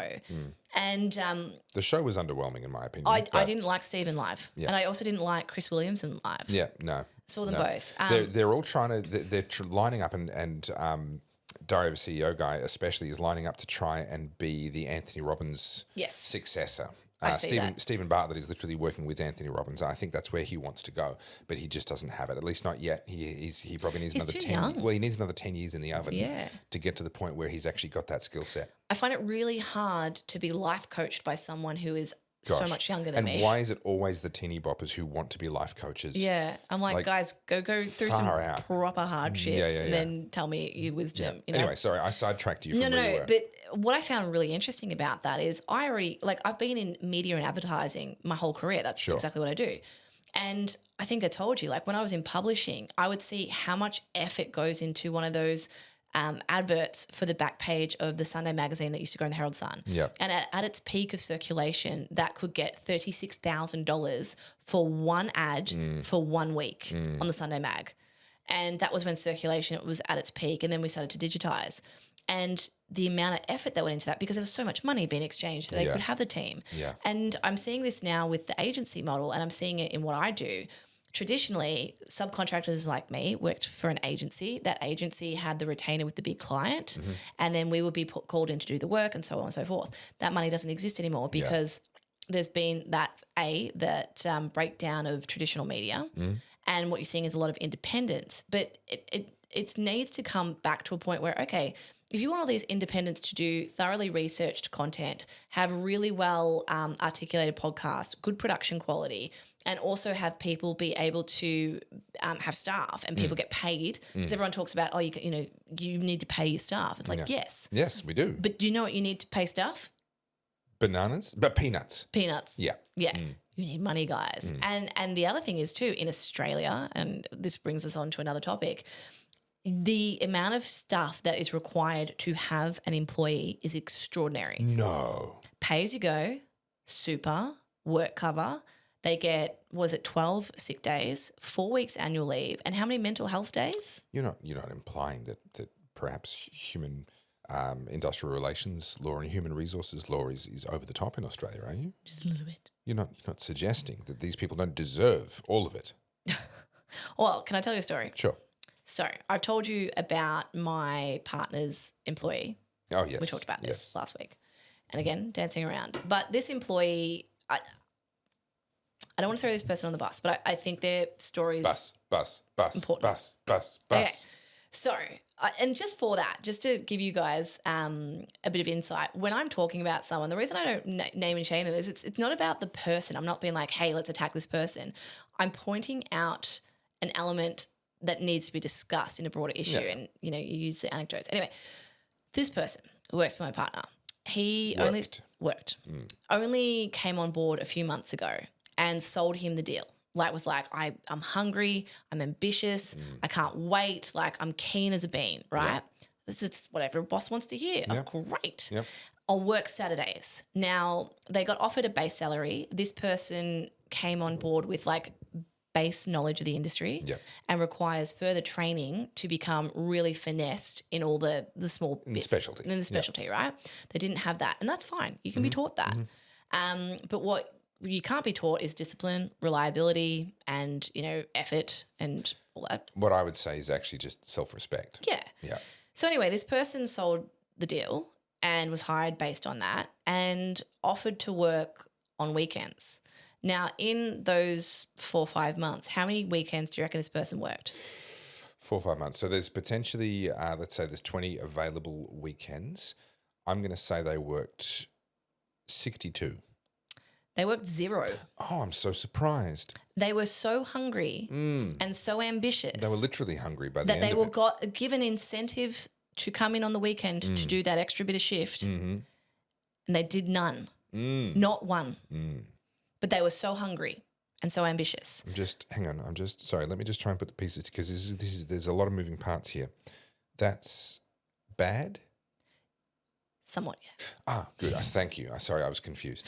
So with this, and the reason this bothers is people want more and more entitlements. So this person in those short few months has exhausted all annual leave, has exhausted all sick days, has taken mental health days, leaves work early because the child's sick, doesn't make that time up, leaves right on 5 o'clock because the clock's done. 5 o'clock.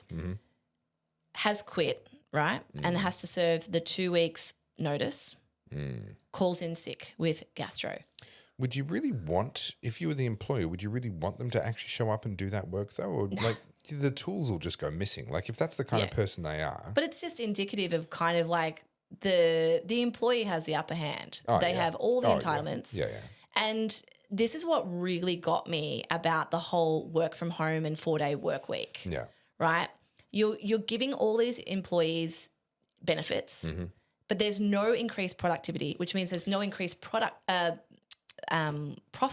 Yes. Which means the business actually does poorer. Yeah. Which means the business has to reduce overheads, likely result in smaller workforce. Or, and this is the one I love, in order to recoup the same overheads from lower productivity, they have to raise prices, which means that person who thought that they were scoring because they're working from home and they're not really working all that hard goes down to the supermarket and goes, well, my money doesn't go as far. It's like, well, yeah, of course it doesn't go as far because these business owners have to recoup their costs from less productivity. Yeah. Your prices are going up. Of course they are.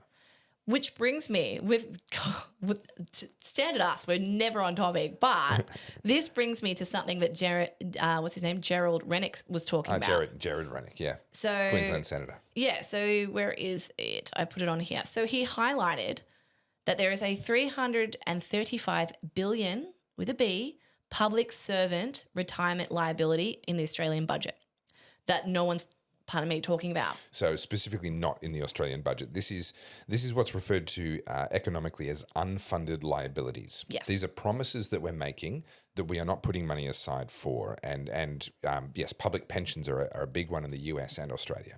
So for those who don't know what we're talking about, essentially the Australian government has offered public servants long service and retirement funds based on whatever level they're at in perpetuity until the day they die.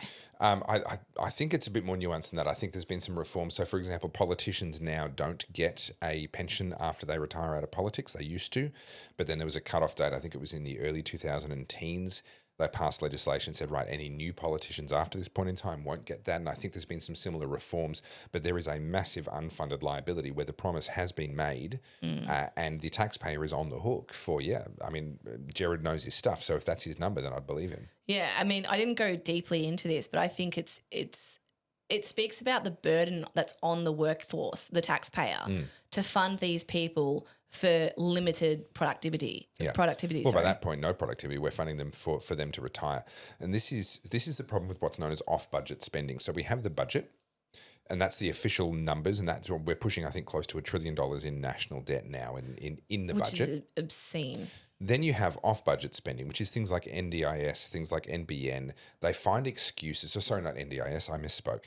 Things like Snowy 2.0, things like NBN. These are typically things that they claim, they pretend are going to be profitable. Yeah. So they say, well, we're not going to count this as national debt against the taxpayer. This is debt that's going to get paid off by the profitability of this as a business. But these are businesses, and I put up air quotes, being run by politicians. So they're never going to turn a profit. These people, if they knew how to turn a profit, they wouldn't be in politics. They'd be out there in business being successful. So inevitably they end up on the taxpayer hook, or the taxpayer ends up on the hook. And so once you actually factor that debt in, our national debt climbs even higher.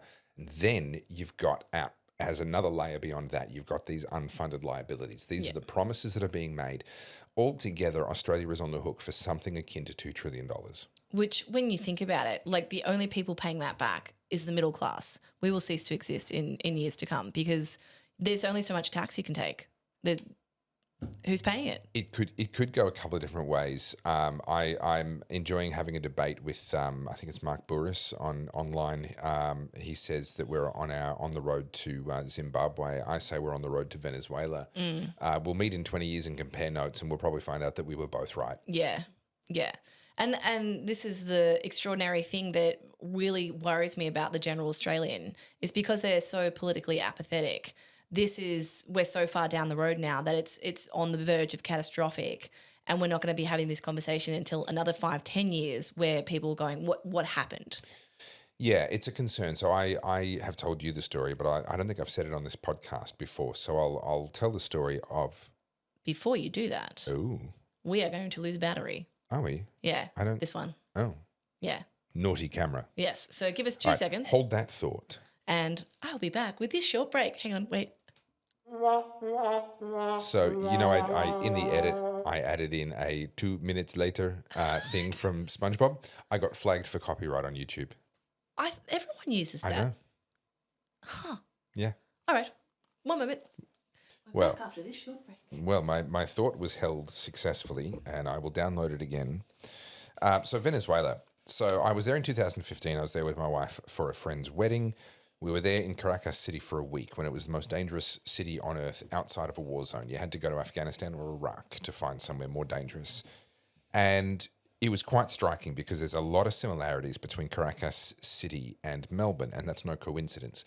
Both cities have a very wealthy history, thanks in the case of Caracas to the rubber boom, in Melbourne to the gold rush. But similar kind of results, beautiful, beautiful architecture from 100 years ago. Beautiful ornate buildings, multi-story, lovely boulevards down the centre of the city, etc. The difference is that in Caracas, there's an enormous amount of decay, whereas it's been maintained much better in Melbourne.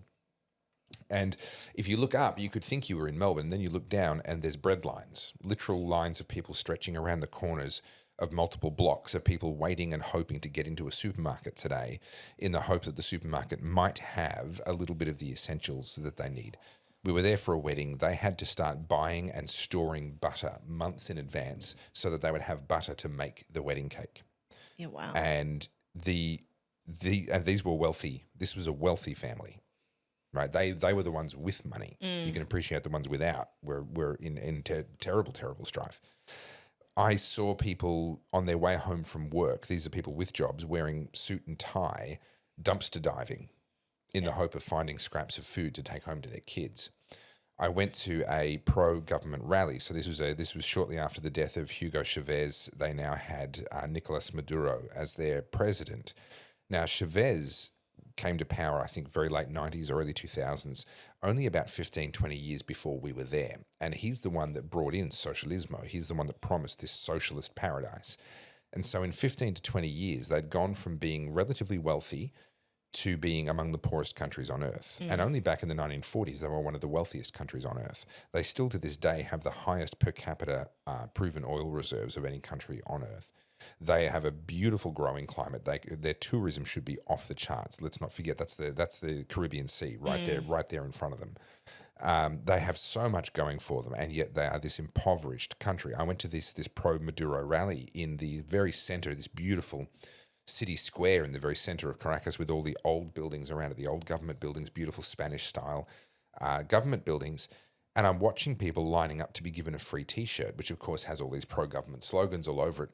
And I was there with someone who spoke the local language, and they interpreted for me, and I spoke to these people. And they expressed to me how incredibly grateful they were that the government was giving them a free T-shirt, because if it weren't for the government, they couldn't afford to buy one. Yeah, wow. And the level of, and they meant it. Like they couldn't see the cause and effect relationship. Well, if it weren't for the government, you'd be able to afford to buy one for yourself, right?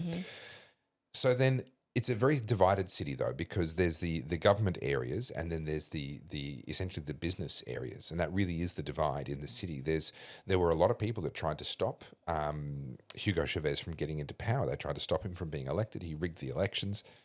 He may have won the popular vote as well, even without the rigging, but certainly there was rigging going on, and he got in. And so, because of the heritage, you can go and listen to incredible music. You can, the cocktails are in fish bowls, and there's like $1.70, and it's like you're drunk on one. Yeah, we still had 5. Here's the thing. That's a $30 cocktail in Australia. So I'm saving $25 every time I buy one. So if I buy enough of them, we'll make money on the trip. Yeah. Right, we'll turn a profit. So look, I went hard. I tried so hard, I'm sitting there in this incredible jazz bar, drinking these massive cocktails and enjoying the atmosphere and the food. The food culture is incredible for those that have the money, where they know how to get the black market ingredients. And I got chatting to an older gentleman who was sitting in the next booth over from me, and he spoke enough English that we could talk, and he was probably 60 or so.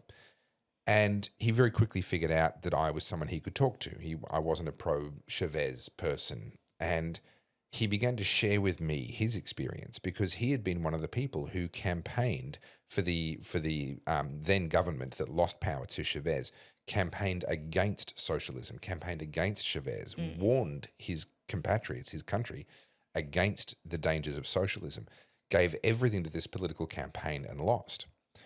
And he shared with me, and he had this pain in his eyes and on his face, the experience of watching a bunch of other people move out of Venezuela. They moved to Spain, they moved to America, they moved to Mexico, they moved to other parts of South America. And he was angry at them. Why are you abandoning this fight? You need to stay here and fight with me. And he gave everything to the fight, but ultimately the fight was hopeless. Yeah. Because whilst he was trying to plug the holes in the bottom of the ship, there were other people there with sledgehammers making them bigger, right? And he realized too late that he'd waited too long and he had nothing left, and he couldn't get himself or his family out. So then he shared with me what it was like to watch his son become chronically depressed as he lost his business and has no real prospects in life, because you either join the government side or you live in poverty. Yeah. And either way, you're living in poverty. Yeah. And then he had the experience of watching his grandson, who was still a young child at that point in time, develop the symptoms of malnutrition, the potbelly that comes with malnutrition. And he said, I can buy alcohol. We're in this lovely little jazz bar. He said, I can buy alcohol. Do you think I can get him fruit? No. Do you think I can get him, just food? He's dumpster diving for his grandson to try and stave off malnutrition. Yeah. And I know what a man's face looks like when he's lived that, and he has that on his conscience, because he blames himself. Yeah. My friends told me to get out, and I told them they were wrong, and actually they were right. Yeah. And so I made a promise to myself in that jazz bar in the basement of a building in Caracas that I will never be that man. I will never be that guy who gives everything to the fight and keeps nothing back for the family. Yeah. Right? So people said to me, why are you leaving Victoria? You should stay and fight. No, I shouldn't. My first loyalty is to my family. Yeah. Now, I'm still in Australia. We considered leaving Australia. We decided to stay. But is there a point at which I would leave Australia? Yeah, there is. I'll never stop fighting for it. Yeah. But I don't have to be here and suffer the stupidity of the fools around me who are bashing more holes in the bottom of the ship. G and I have had that conversation. We've actually been having that conversation a lot. Like, what does that look like for us? And when do you think we pull the pin? And we've sort of been just putting a plan together. And it's really confronting to think that. I haven't been to Venezuela, but I've been to Cuba. And, you know, I've told the story of Cuba plenty of times, but I see that and I just think this place would have been so beautiful in its heyday. So Cuba is another 30 years down the path, and that has an interesting dynamic because they're post-collapse. Yeah. They're into the equilibrium. There's photos on my website, if anyone wants to see them, or I'll post them again on Instagram. Yeah. And it's like these beautiful colonial buildings and Spanish buildings that have just fallen to dilapidation. Mm-hmm. And beside someone's house are building ruins. Yeah. And same thing, it's poverty. And people romanticize the vintage cars. They go, oh, isn't that amazing? No, these aren't those cars, guys. These are parts. These are zombie versions of those cars. They're doing what they can. It'll be like a 1960s Cadillac with a Kia steering wheel. Yeah. And it's, you know, it's easier to look at it from a romantic lens at one side, but then you look a bit closer and you see the decay. Yeah. And it's actually like I was meant to be in Cuba for 14 days and I left after 7. I found it really hard. The curfews, the non-flushing toilets after 9 p.m. Like there's all these things. Back then it didn't have power internet. being switched off regularly. Yeah, power switched off regularly. Caracas water was being switched off regularly. Yeah. And it was, I say this openly, like it was the hardest country I've ever been to because it was so, what's the word? I've been to poorer countries, but Cuba was so confronting. Well, you can see that wealth used to be there. Yeah. That's what I found confronting about Caracas. I've been to Port Moresby. Yeah. You walk around, there's never been money there. Yeah. You go to Caracas, there was money there. Yeah. And that's the thing. Like it's the same with like some of the places I've been in the Middle East. But what I found so haunting was that people had accepted that status quo was that's it. And I think it was what am I trying to say? Like the loss of hope was evident, I guess. Yeah. Very much so. So can I jump in again? Yeah. What I'm not saying is that there's no hope for Australia. I'm certainly not saying that. And you look at a place like Argentina as a contrast to Venezuela and you say, well, look at how the absolute transformation in their circumstance in the space of a year. El Salvador being another great example. But it has to come from the people. It has to come from the political will at the grassroots level. And the unfortunate reality of the Australian people is that we have had it so good for so long that we think that can't happen to us. Well, I told the story of Purple Pingers with the communist logo in on his social media, like that's accepted to be perfectly good, and people are championing socialism. That we have a Marxist conference in Melbourne. All these things, and I just sit here and I get frustrated at times. I just sit here and I have to turn socials off because I just get so like, how are we living through this? And I said this to G the other day. I was like, unfortunately, Australia is going to have to learn the hard way. We are going to have to circle the drain before we figure it out. So the reason why, though, Argentina did then elect Javier Milei, Javier Milei is an economist. He has spent the last 20-odd years educating people on economics. Yeah. And, he built a bit of a kind of a rock star image around himself. There's a bit more to it than that. There's a certain degree of cult of personality. That's fine. It's the sideburns. But fundamentally, he helped people to understand. And it took 20 years to help enough people to understand to then be able to generate the popular demand for change. And we're going to have to go through a similar process here. Not that I want to be the Javier Milei, but my mission is to try and help more people to understand. And I can only I might reach a few hundred new people a day. That might be all I can do. And in a country of 25 million people, you go, well, what's the point? Yeah. But add that up over 10 years, over 15 years, over 20 years, that has the potential to become a movement. Yeah. That then finally the right person comes along. And this time for them, there is the popular appetite for change. Yeah. And that wouldn't have been there if people hadn't just quietly chipped away at that for the 20 years. So whether I stay in Australia or whether I go, my plan is to stay in Australia. I have no plans to leave, but it's an option that remains on the table. But irrespective, I will keep fighting for Australia. But I said to my niece years ago, a couple of years ago now, it was as we were coming out of all the COVID nonsense, my brother and his family are very aware of what's going on in the world. And my niece was, I think, about 13 at the time. And she said to me, where should I be thinking about living in, when I'm an adult, when I'm leaving home, when I'm, et cetera? And I said, well, the blunt answer is almost certainly not Australia and quite likely not an English-speaking country. Yeah. Now, that was pre-Trump 2.0. That was post-Trump 1.0. But things are looking much better for the US, and I think through the US, things are going to end up looking a lot better for the rest of the Anglosphere as well. So maybe we've dodged that bullet. But certainly a few years ago, I would have been thinking certain parts of Eastern Europe, maybe certain parts of Central America, listening to Andrew Henderson, the nomad capitalist, thinking about places where the government just doesn't have the budget to hassle you that much. Yeah. Go to some of the services are worse, but that's because the government doesn't have money. Yeah. And you know what else comes with that? Freedom. Yeah. The government can't hassle you. Yeah. Gina and I have been having these discussions, and, for a little while I thought it was like move to the US. But then part of me was like, well, I don't know, like it depends what happens post-Trump. It actually really depends what happens in the midterms, I think. But there was a YouTube video that came up from Diary of a CEO, and it was called, it went up 6 days ago, Emergency Debate. And it's an economist and an Australian businessman who now lives in Britain. I'm just going to probably start playing if I look at this. I just want to get their names. And I've never been angrier listening to a podcast. So it's Gary Stevenson and Daniel Priestley. Do you know those two people?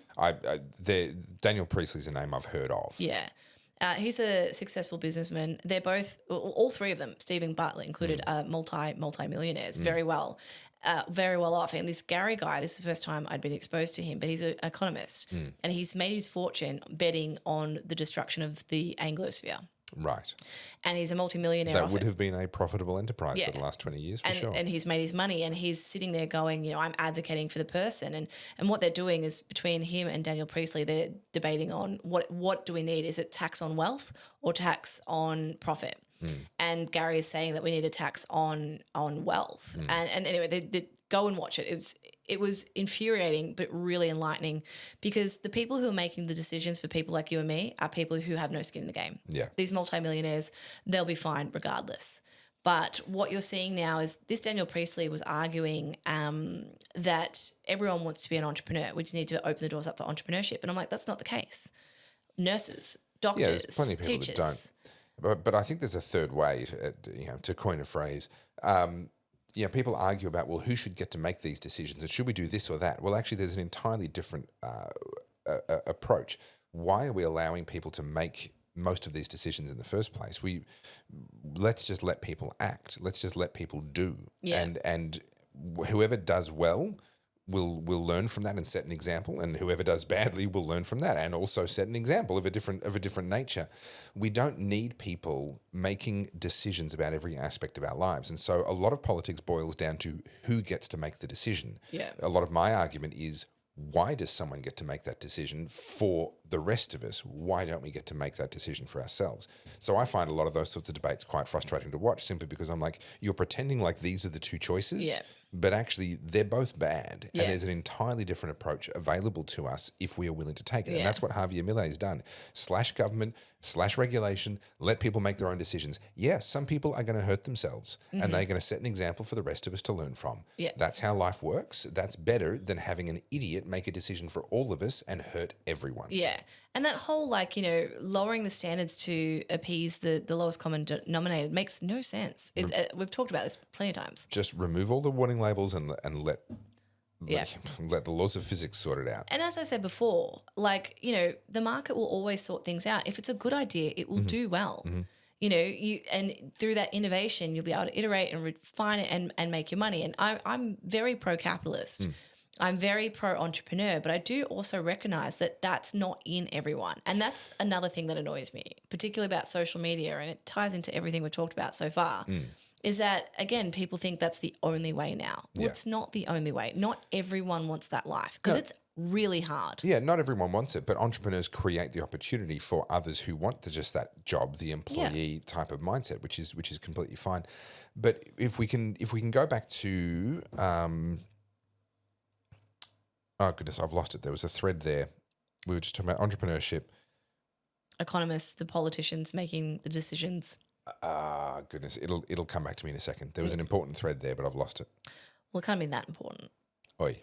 But let's segue over to the federal budget, because obviously that's a big one. Yes. And what I've been seeing is a whole bunch of finance influencers coming out championing the budget. And the one that really boils my blood, and I'm sure it boils yours too, is the wiping of 20% of the HEX debt. And I say that as someone who's going to have a sizable HEX debt, sorry. This is very regressive. So in economic terms, progressive is used to mean something that causes wealthier people to pay more. Regressive means that poorer people pay more. When you take a university degree, now the argument for university degrees is that it's worth the investment because you earn more later. Yes. So someone who's gone to university, the advertising says, will end up wealthier than someone who is not. Yeah. So now when we take working class people, tradies, etc., and we make them subsidize the university education of someone who later on in their life is going to earn a whole lot more money, we're literally making poor people pay to help make wealthier people wealthier. Yeah. This is a deeply regressive form of taxation. But what boils my blood with it is the complete dishonesty of the language. To say that we're making it free or we're forgiving 20% of their debt, or the Labor Party are going to, that really annoyed me when Anthony Albanese put up a post saying the Labor Party were doing this.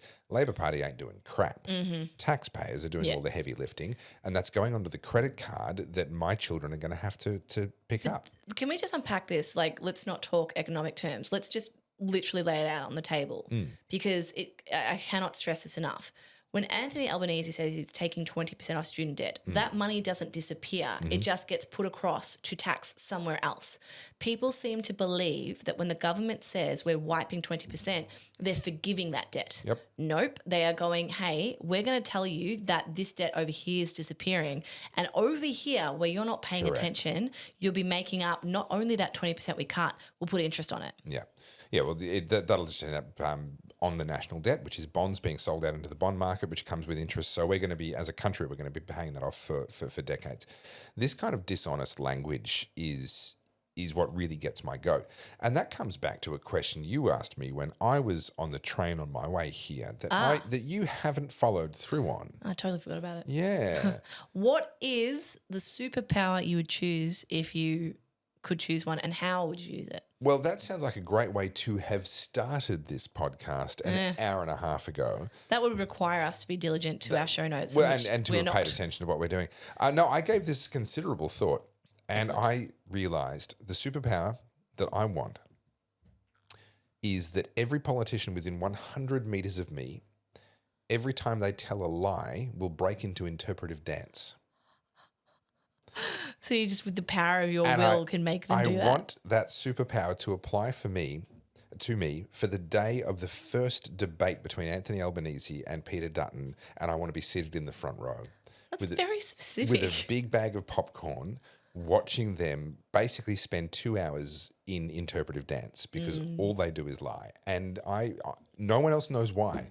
And they can't stop themselves, and they can't stop themselves from talking and lying. And I get to sit in the front row as the only person in the world who understands what the hell is going on right now.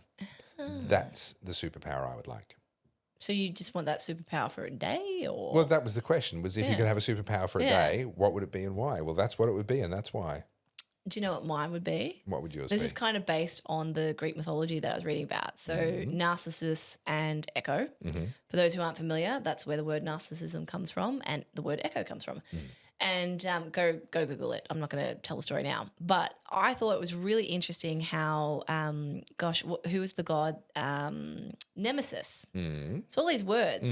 So Nemesis is the god of revenge. Yes. Funny that. Yes, he's my nemesis. And the god of revenge hears the cries of Echo, who dies from unrequited love because of Narcissus, and punishes Narcissus by making him enamored with his own reflection, and he dies of thirst because he doesn't want to disrupt the pond reflection, right? Yeah. My superpower would be to effectively hold a mirror to the person that is entranced by bullshit ideology that they've been indoctrinated on the internet. You said my one was specific. What I mean for this is that I honestly do believe deep down in their heart of hearts there is that cognitive dissonance, right? Like where you know that what you're saying, there's some level of bullshit, but you don't want to reconcile with it because that would require you to break away from the herd, and then you don't get to be like part of the pack and all the things, right? That mirror would make you sort of face your bullshit, and where, you're required to either look at your own hypocrisy, and look, we all are hypocritical to a degree, But what it means by that is it's like, okay, so you're espousing these values, but now that I've held the mirror up to you, we can see how much of a hypocrite you are. Yeah. Now you have to reconcile with that. Yeah. And I would do that to politicians. Mm-hmm. I would do that to people who pontificate on social media about how virtuous they are. And I think it would just cut out a lot of the trash. Can I make a sideways reference here that absolutely nobody but me is going to get? Did you ever watch Murder, She Wrote? Yeah, with the chick from Bedknobs and Broomsticks. Angela Lansbury, show some respect, the username, thank you very much. Do you remember that movie? That was one of my favourite Disney movies. I remember seeing it, and it actually scared me the first time I saw it. Yeah, it was, God, that would have been the 60s, 70s? I don't know. Do you guys know what I'm talking about? Like, she used to put the bed knob on the end of the foot of it, and then the bed would fly through So Angela Lansbury is the most dangerous person to meet because every week someone very close to her gets murdered, and it's almost always somebody that she's just met with in the last few days. Sounds like Hillary Clinton. It's very rarely, actually, we need to talk about that actually. Anyway, so the reason I bring that up is because if you had that superpower, I would immediately go and become an undertaker and just follow you around. Because after having that mirror put in their faces, there would be an awful lot of people dying suddenly. Yes. And I would make a lot of money as an undertaker. With that, I think there's a level, like, you know, I'm not pretending to be anything I'm not. I am a flawed human like the rest of us. What I can't stand is when people like to think that they're exclusive to the laws of nature. Oh, I don't do that. You fucking do. We all do. And you make a good point, though, because I argue all the time that certain laws shouldn't exist. And people say, oh, you think you're special. You think you should be above the law. No. I think no one should be held to that law. Yeah. I think the law itself is bad. I don't want a special rule for me or a change that applies to me. I want a change that applies to everybody because that law simply shouldn't exist. The laws of physics, they don't care who you are. Bibbity boppity boo. What you say you mean, and you mean what you say. That's my superpower. So mean what you say and say what you mean. So you're not giving away all these like false friggin' ideological statements that mean nothing. You have to mean what you say. We speaking of meaning what we say, we did say that after the battery change, we're only going to go for another 20 minutes, and we already have. So it says 1 hour and 54 minutes. What else do we have? Okay, so we've got a couple. Just on that, people saying things that they don't mean. Harry Sisson, I've talked about him before. He was caught up in a scandal. He's one of the young Democrat influencers. Oh, yeah. 22 or 23-year-old. Anyway, it's come out he's a bit of a Chad, a bit of a ladies' man. Everyone speculated that he was gay. And anyway, he's apparently got like 11 different women. Oh. And, of course, in true Democrat fashion, he's come out blaming MAGA. Oh, of course. For his own mistakes. But he has been fired from his influencer agency, and someone put out a spreadsheet of all the money that is being channeled from the DNC into influencers, and it's extraordinary. We're not talking like $100, guys. We're talking hundreds of thousands of dollars per person. That is happening on that same side of politics in Australia as well. Yeah. I'm quite convinced of it. Which is what I wanted to talk about. Oh, okay. I wanted to talk about a guy named Punter's Politics. Oh, yes, good old Punter. Who will present himself a bit like Friendly Jordan. Geordies. Just like Jordan this, Shanks. Altruistic, I did this out of the good of my heart, and yet somehow have managed to amass this ginormous following seemingly overnight and have a budget to take out billboards that I say was funded by the people. But what you don't know is that through secondary and third party, like little shelter campaigns that's coming to me from other billionaires. I don't have proof of anything specific. But we are conspiracy theorists, and we tend to be accurate. I've been in this game for 16 years. I've been offered money numerous times. I know the kinds of conversations that go on. Yeah. Because I've been in them. I've said no. Other people don't. I have to believe one of two things, that these young gentlemen magically figured out the formula and exploded from zero to hero in no time flat, entirely bootstrapped against all odds, succeeding where everyone else fails. One of those abnormalities. Or that there was budget there to help them Well, it brings me back to literally what we talked about in this podcast, the amount of effort that goes into doing this. Now, I've said to you guys, I'm not a perfectionist, but I like to do things well. I wish I could spend a week researching this so I could come to the table and go, here's all the facts, here's all this. I don't have the manpower. I'm one person, and these guys seem to have insane amounts of inside information and are collating copious amounts of data to be then able to turn into like a skit they do for social media. And sure, they get you in because they do it with like the TikTok green screen and they're like, oh, look how like lowbrow it is. Like, you know, it's underdeveloped production. Yeah. So there's a very, very funny saying. Once you learn how to fake authenticity, you've got it made. And authenticity is the currency now that has the greatest value. You have, you know, and this is why, for example, Russell Brand doesn't show you on a routine basis the dozen people that he's got. Yeah. It just looks like he's just there. It's just you and me, and this is where I do my meditations, man. You know. But the truth is there's a production and there's a business around all of that. Now, I don't know the scale of the operation of Jordan Shanks or of what's his face, the other one that you mentioned. I think his name's Conrad, but it's Punters Politics. I don't know. I don't know their stories, and I'd be very happy to hear them. But as I look at that, I don't see self-made bootstrapped. It looks to me as though there has been money there that has helped them to solve problems quickly that normally have to be solved slowly because it takes time to build momentum. And I know that because we're literally doing it. Well, I've been doing it for 16 years. You know, the old saying, it takes 10 years to become an overnight success. Well, I must be a bit dumb because it's taken me 16. But I got offered $1 million by Dick Smith. I've told you that story. Yeah. And Dick Smith comes to me, says, hey, Topher, love your work. This is, I think, 2012. I was 30. Being offered $1 million. And $1 million was worth double back then what it is now. Right? $1 million was a substantial amount of money. I was homeless at the time, actually. I was staying at a friend's couch. And he comes along and says, hey, love your work. You're an amazing communicator. I have this thing called the Wilberforce Award. It's $1 million towards someone under 30 years of age who is willing to be the face of my campaign against a big Australia. Yeah. And I said, look, I think you're wrong about the dangers of a big Australia. I've read your book. I've watched your documentary. I think you're wrong. But if there's $1 million on the line, I'll have a chat.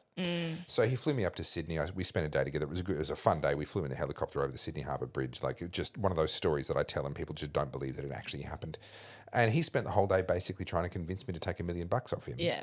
And I spent the entire day arguing back and pointing out the holes in his reasoning and in his argument. And in the end, he gave up. And he just went, okay, because I wasn't willing to be the face of something I didn't truly believe in. Yeah. But that's not the only time I've been offered money. There are lots of people out there, even 10 years ago when my following was a fraction of what it is, the minute there's a bit of a following there, all of a sudden the checkbook comes out. Yeah. And I've said no every single time, apart from when I've crowdfunded for, you know, documentaries and things like that. But I have to believe, based on the evidence that I'm seeing, it appears to me that others have not said no. Yeah. I have a similar experience. I mean, I haven't always done what you've done, but I'm really good at ideation. I am an innovator in the sense that I tend to recognize the trend before the trend even gets started. Sure. That's not an early adopter. It's the one before. It's the innovator or the disruptor. Yeah. And I've done that so many times. I joined Instagram before it even became Instagram. I was on Spotify when Spotify still had under 10,000 universe. I was on the internet back when we had to do it by carrier pigeon, but, you know, you do you. The point is, it's an interest for me. I hear something, I jump on, and the problem with being too early is you're too early, and it kind of sucks. Yeah. And it's the same with the way we've been talking about COVID, and you say this all the time. It doesn't pay to be right early. It sucks to be right early, but that's the only time it matters. Yeah, right. So the reason I say that is, like, I have noticed that that's the skill of mine that people seem to see dollar signs. And I have, unfortunately, in my early years, because of my naivety and being too green about business, I have been, had business partners and things like that where I was taken advantage of because I didn't realize. Yeah. And they see dollar signs and they want to get in quick because they're like, hang on a minute, this is a good idea. I had a business partner, oh God, when would this be? Like 2012, somewhere around there. And I was already growing my clothing company. And, when I say growing, CrossFit was this big and I was making good money and it was, it was a little business, but for what it was in the market it was doing really well. Yeah. And this person, I can only describe them as a vulture, somehow beguiled me and this was my first taste of meeting an actual narcissist. Yeah, right. Like a proper, super charismatic, walk the talk, beguiles you, and then you go, oh, Just wow, that sounds great. And I was young, man. I was like 25. I was a baby. And I fell for it and then realized that person was stealing my IP, stealing my manufacturer, and then trying to sabotage me. And then it all came out and it was like, and I've had trouble with this person in days since. But when you see that, you kind of go, shit, like wisen up quick. And I've had that now. I even just doing this podcast and my YouTube, the amount of people going, hey, do you want to have a chat? Hey, I want to be part of this. Hey, I want to get on early. And I'm like, this time around, nah. Yeah.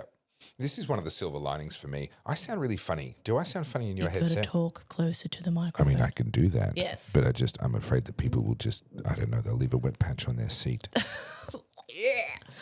You got to talk, I think, about like a fist. Well, sure, but that's where I was. But it just has this really odd, I don't know, we'll listen back to it later. Maybe I'm imagining things. If there's one more problem with this audio. Well, see, the thing is, I think it sounds different to what it did. This is the thing. I think it sounded better than this earlier. It's like there's a weird, it's not an echo. Anyway, it's like I'm in a tin shed. That's what it sounds like to me. I think you need to talk into it more. Am I not? That's better. Am I not? Literally, are you not entertained? If you're over here, it doesn't sound good. You got to be here. Right. Well, I will just swallow the microphone then. What was I about to say? Can you read my mind and tell me the thing that I've forgotten? We were talking about people taking advantage, taking money, people having agendas and getting on board early. Goodness. We're talking about punters politics. Yeah, sucks to be right early, but that's the only time it matters. Anyway, the point being, all it glitters is not gold. There is a lot of money being revealed in the US. We can say with certainty that in the US, an enormous number of the people who appeared to be self-made, bootstrapped, friendly local influencers on the left-wing side of politics are actually paid political operatives, part of very high budget, very sophisticated psyops. I believe the same thing to be happening on a smaller scale here in Australia. So just beware. Look, I'm all for people making a living off what they do, and I think that's great, but don't falsely represent yourself. Correct. And this is the thing, like when I see punters politics, it is very evident that he is pushing the Teal agenda. It is extraordinarily obvious. He certainly is one of the few, to be honest. The Teals are on the nose almost everywhere, but he certainly seems to like them. And this is the thing. This is just like, I guess I'm like skeptic now. Like I'm very skeptical of a lot of things. And I like to see people do well. And as I've said before, like if you disagree with me, great. Let's put it all on the table and then we can actually chat. But don't do it clandestinely. Don't try to be all subtle about it because you're not subtle. You're about as subtle as a sledgehammer. And, he always platforms Zoe Daniels and Monique Ryan. Like anyway, I believe he's a Teal shill and he gets really like annoyed when people call him that too. But as someone who's worked in this industry and I know how much budget is required to do these things, you are not doing that just based on T-shirt sales and a GoFundMe. Moving on before we get ourselves sued. Allegedly. Yeah, because we can't afford to get sued because we don't have money behind us. But hey, what can we... But if you'd like to change that, I have a back pocket you'd be welcome to stuff a brown paper bag in. Just on that, let's put it out to you guys because we are putting together a pitch deck. We are taking this bigger. We're creating an Oddcast channel. We're on episode 12. We put the sign back. We put that was you guys. You guys had a big old hissy fit when the sign wasn't there last episode, so it's back. And you we've can quit your mounted it on the whinging. wall. Quit your belly aching, all right? But he was attached to it, and I appreciate that. I appreciate that people like consistency. It is nice, but I'm still gonna whinge about you. But on that, this is something that we're gonna do. We're gonna start an Oddcast YouTube channel. Yep. We are on Spotify. We're on Apple Podcasts. Please make sure you tell people about it. Yep. But what would you guys be happy with us advertising? Because that's the thing. Well, see, this is the thing. You don't drink at all. I'm not drinking at the moment, so it'd be a bit disingenuous to have here whiskey, Topher whiskey, the Oddcast. Oh no, schnapps. no! I can advertise alcohol very easily. Okay. If your packaging is pretty, I'll be like, buy it because it's pretty. Because it's pretty. Yeah, I'm. So can I advertise somebody else's alcohol right now? Yeah. The greatest ad that I've seen in a very long time is the Ricky Gervais. Is it a whiskey? I think it is. And it says, buying this whiskey will make a man rich and happy. And that man is Ricky Gervais. Yeah. It's just brilliantly, brilliantly clever. So yes, if we could get some advertisers, that'd be great. But yeah, what? Suggest Who them. do you know? Do you know people? Do you know people who know people who know people? Yeah. But I guess, I don't know, should we do some rapid fire and round this podcast out? There's one last story. I'm sorry. Please go. I'm sorry to bring this up, but there has now been a fish held up inside Parliament House. Is the name Sarah Hanson-Young, the Greens? Yeah. And this is to do with fishing licenses and a big debate around sustainability and everything else. And look, I love a good political stunt as much as anybody else, but that's a really big fish to have transported in to Parliament House. And it would stink. I'm so sorry in advance, but I saw the pictures and my head went places that it just should not have gone. And Don't do it. I'm just thinking, is that a fish in your pocket, or are you just happy to see me? I can't find it. Can't even find your button. You're trying to find your button. I was so...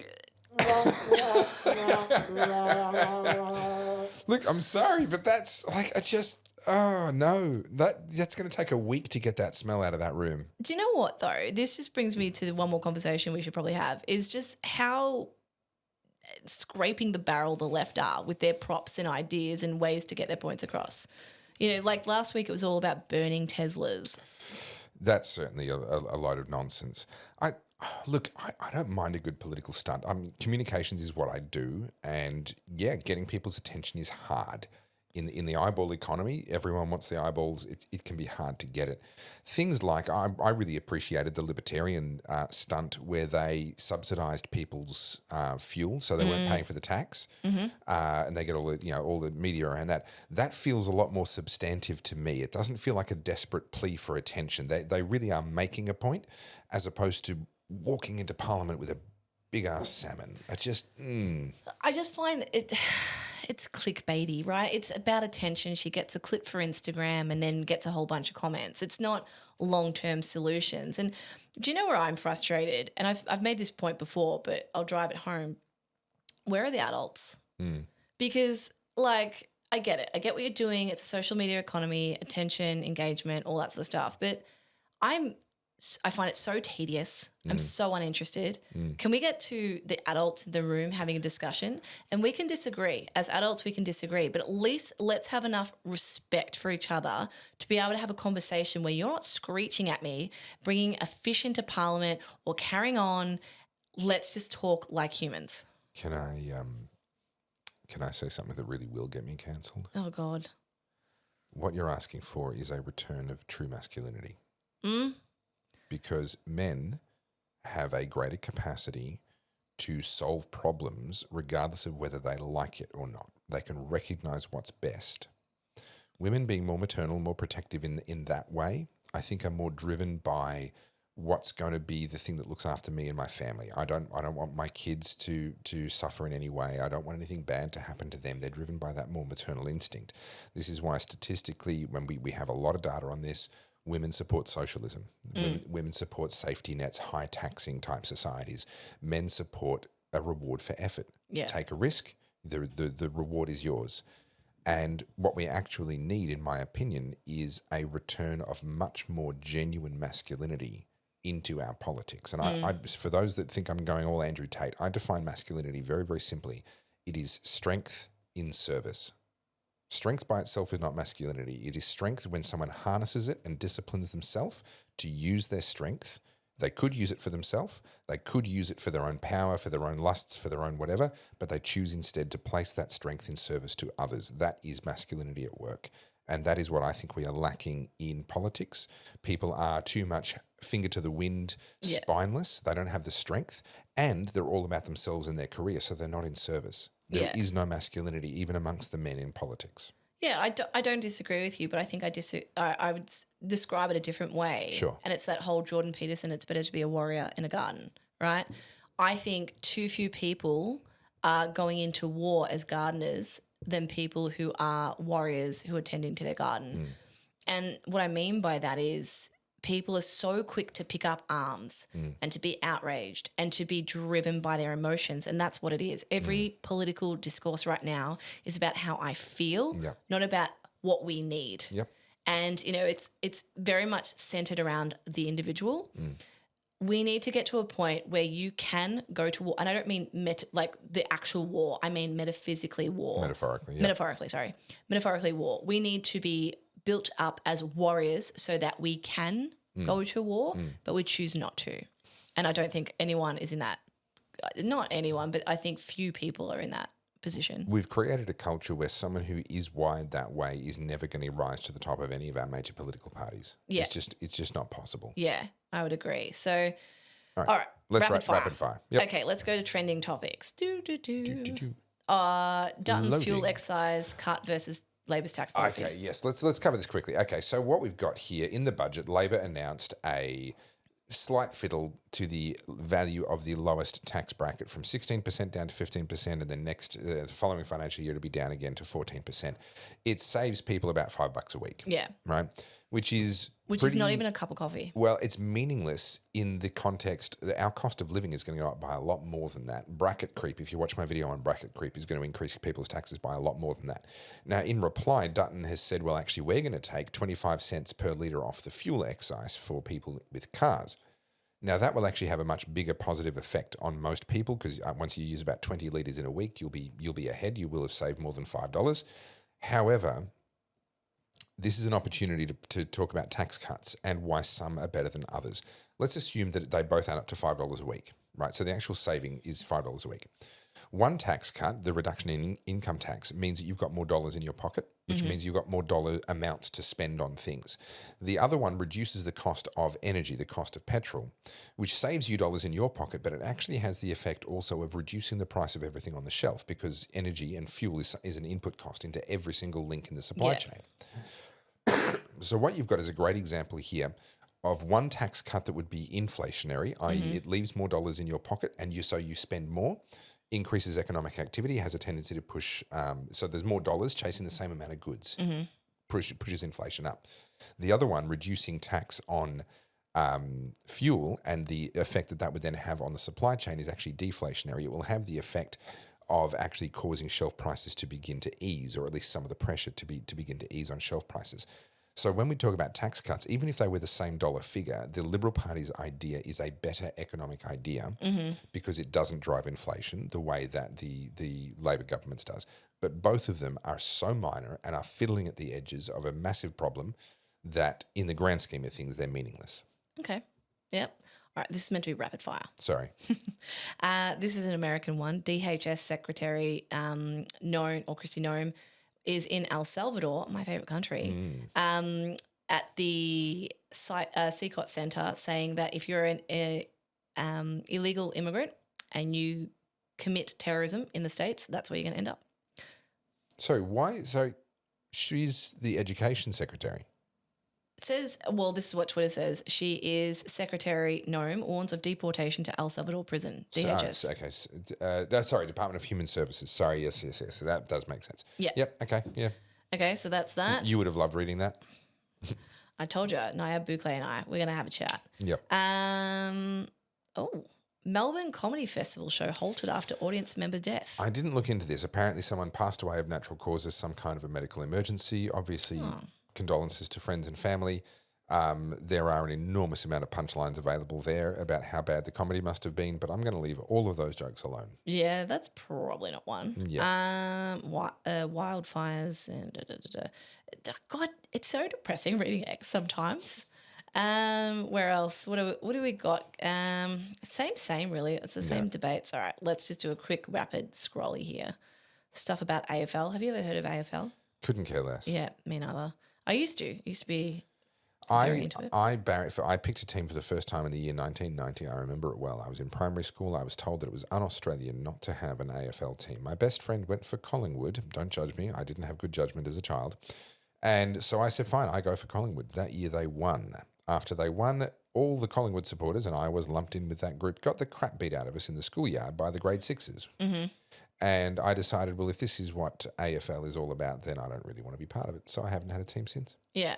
Okay. Yeah. All right. One thing that's bothering me is I'm just looking at this tweet about, or not tweet, what do you call it? Post around AOC. And they're basically making fun of her that she's put on weight.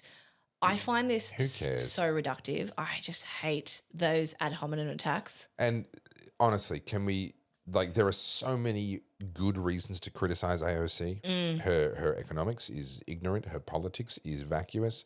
There are so many valid reasons to criticize her. Can we not just make it about a couple of kilos or a couple of pounds worth of whatever? And I don't think people realize how much that reduces the credibility of your argument as well. When you the resort minute to those, you go there, always assume that someone is using the best argument they've got. Yeah. And always assume that the other person thinks you're using the best argument you've got. Yeah. So if you lead with, but she got fat, well, that's the best argument you've got. And you've just admitted that because that's the argument that you led with. Yeah. Jasmine Crockett has done a Nazi salute. I'll show you the photos. I see. Yeah. Oh, yep. Actually, let's talk about that really quickly. So speaking of ad hominem attacks, because the right does it and the left do it. Correct. Jasmine Crockett, she's the she's the Democrat leader at the moment, isn't she? I actually don't know. She called Governor Abbott, who's the governor of Texas, Hot Wheels. And she says it's in reference to his policies, not the fact that he's in a wheelchair. And that's now the debate. And I'm just sitting here going, our politicians, not our politicians, we're not American citizens, but like that's where politics is at now. That's what we're talking about. Come on, guys, grow up. This isn't new, though. If you go back to some of the earlier presidential campaigns in the US, they were vicious. They were, the stuff that the candidates were saying about each other was like, even by modern standards, you just go, whoa, like, come on, man, that's a bit much. You go back to when the AC electricity versus DC electricity debate was going on before the sort of the standards of alternating current had been devised. The proponents of different types of electricity were running around electrocuting dogs and calling each other murderers and saying they wanted to kill babies and all kinds of stuff. I mean, this isn't new. The infantilizing is a concern. I would say that we've lost a lot of intellectual capacity since those days. But the actual, this kind of overhyping and over-dramatizing is unfortunately not new, and it's just something we've just got to accept. This is part of how politics works. Yeah, okay.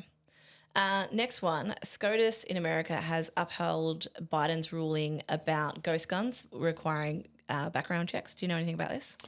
Look, I'm not keeping up with that, no. Okay. That whole situation. I mean, to me, you got to rescind the national firearms, the NFA, which then made it illegal to have suppressors without, and got rid of machine guns. Like, do I want everyone to have machine guns? Yes, actually, I do. I do. Yep. Last one, Snow White. Yes, so I covered this. I did a video on this. Look, honestly, Snow White put itself in a really funny position where everyone's boycotting it for different reasons. So a whole bunch of conservatives were apparently boycotting it because Snow White actually was snow brown. And no one's got a problem with the fact that there's a brown Disney princess. We loved Aladdin with Jasmine. We loved Pocahontas. We loved Mulan. Yeah. People flocked to see, white men took their kids to go and see a coloured Disney princess. That's not the issue. The issue is the character is Snow White. It's described a certain way. Yeah. And so you honour that if you're making a movie of it. But then the left boycotted it because Gal Gadot was also in there, and she's Israeli, and they have this whole hate thing going on there. So it was a movie that really spectacularly managed to put everyone offside, and the box office results reflect that. Also, it's just a bad movie. Yeah, I don't care about the ad hominem attacks. Couldn't care less that she has back hair. I saw that post. Oh, she's got back hair. Great. Who cares? Couldn't care less that she's Hispanic. Couldn't care less. She's got a great set of pipes on her. The girl can sing. Yeah, okay. Yeah, really good singer. Yeah. What my issue is like, just tell us a goddamn story without the politics. Yeah. Give us a Disney movie. It used to be escapism. They are getting slammed for just being a bad movie. Yeah. Just make a good movie. Like Disney up until like early 2000s was synonymous. Magical. Well, this is why DreamWorks was so significant when they came out, because they were kind of the first non-Disney animated film company to actually prove that they could do it too. Yeah. Disney were the benchmark, and now it's all just been downhill since then. So the story around Snow White, I'm just like, let's just talk about the fact that it's been a long time since Hollywood has put out good movies. So Disney have not had nothing but failures. Their remake of Aladdin, the live action Aladdin, actually did well, took in $1 billion around the world. And again, brown Disney princess. People don't have a problem with it. Is that when Will Smith was the genie? Yes. Yeah, okay. Yeah, and actually did well in box offices. And I didn't see that coming because honestly, no matter who you cast as the genie, trying to follow on from Robin Williams, that's a poison chalice. But apparently he must have done okay because the film did well. I can be honest, I don't think I've watched any of the live action remakes. I haven't. Like, I know they did The Lion King. Leave it alone. I bought a complete box set of Disney films on DVD so they wouldn't be able to keep changing them. And then discovered that they have little content warnings on the front saying this was made in a time past when things were... And there's a few missing. There's a few of the early Disney films that they've strategically just left out of this complete collection because they weren't politically correct enough. God, But I got them on DVD because I thought if I trust the streaming services, they're all just going to get altered and edited. And, I don't remember specifically. Yeah, Fantasia is one of their... Like, I watched it a couple months ago on Disney Plus, and there was all the warnings. And Yeah. So just on that, are you a James Bond fan? I've watched most of the James Bond movies over the years, I think Daniel Craig was a brilliant Bond. Daniel Craig in Casino Royale was peak Bond. Yeah, I think they were fantastic. Peak Bond.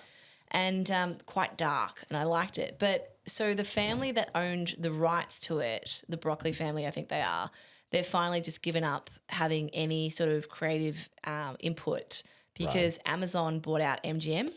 MGM owned the rights to Bond. Yep. And now, like Marvel before it and all other good franchises, they're going to bastardize it and have all these Rings spin-offs. of Power, I'm still annoyed about that. Oh, no one's gotten over that. Yeah.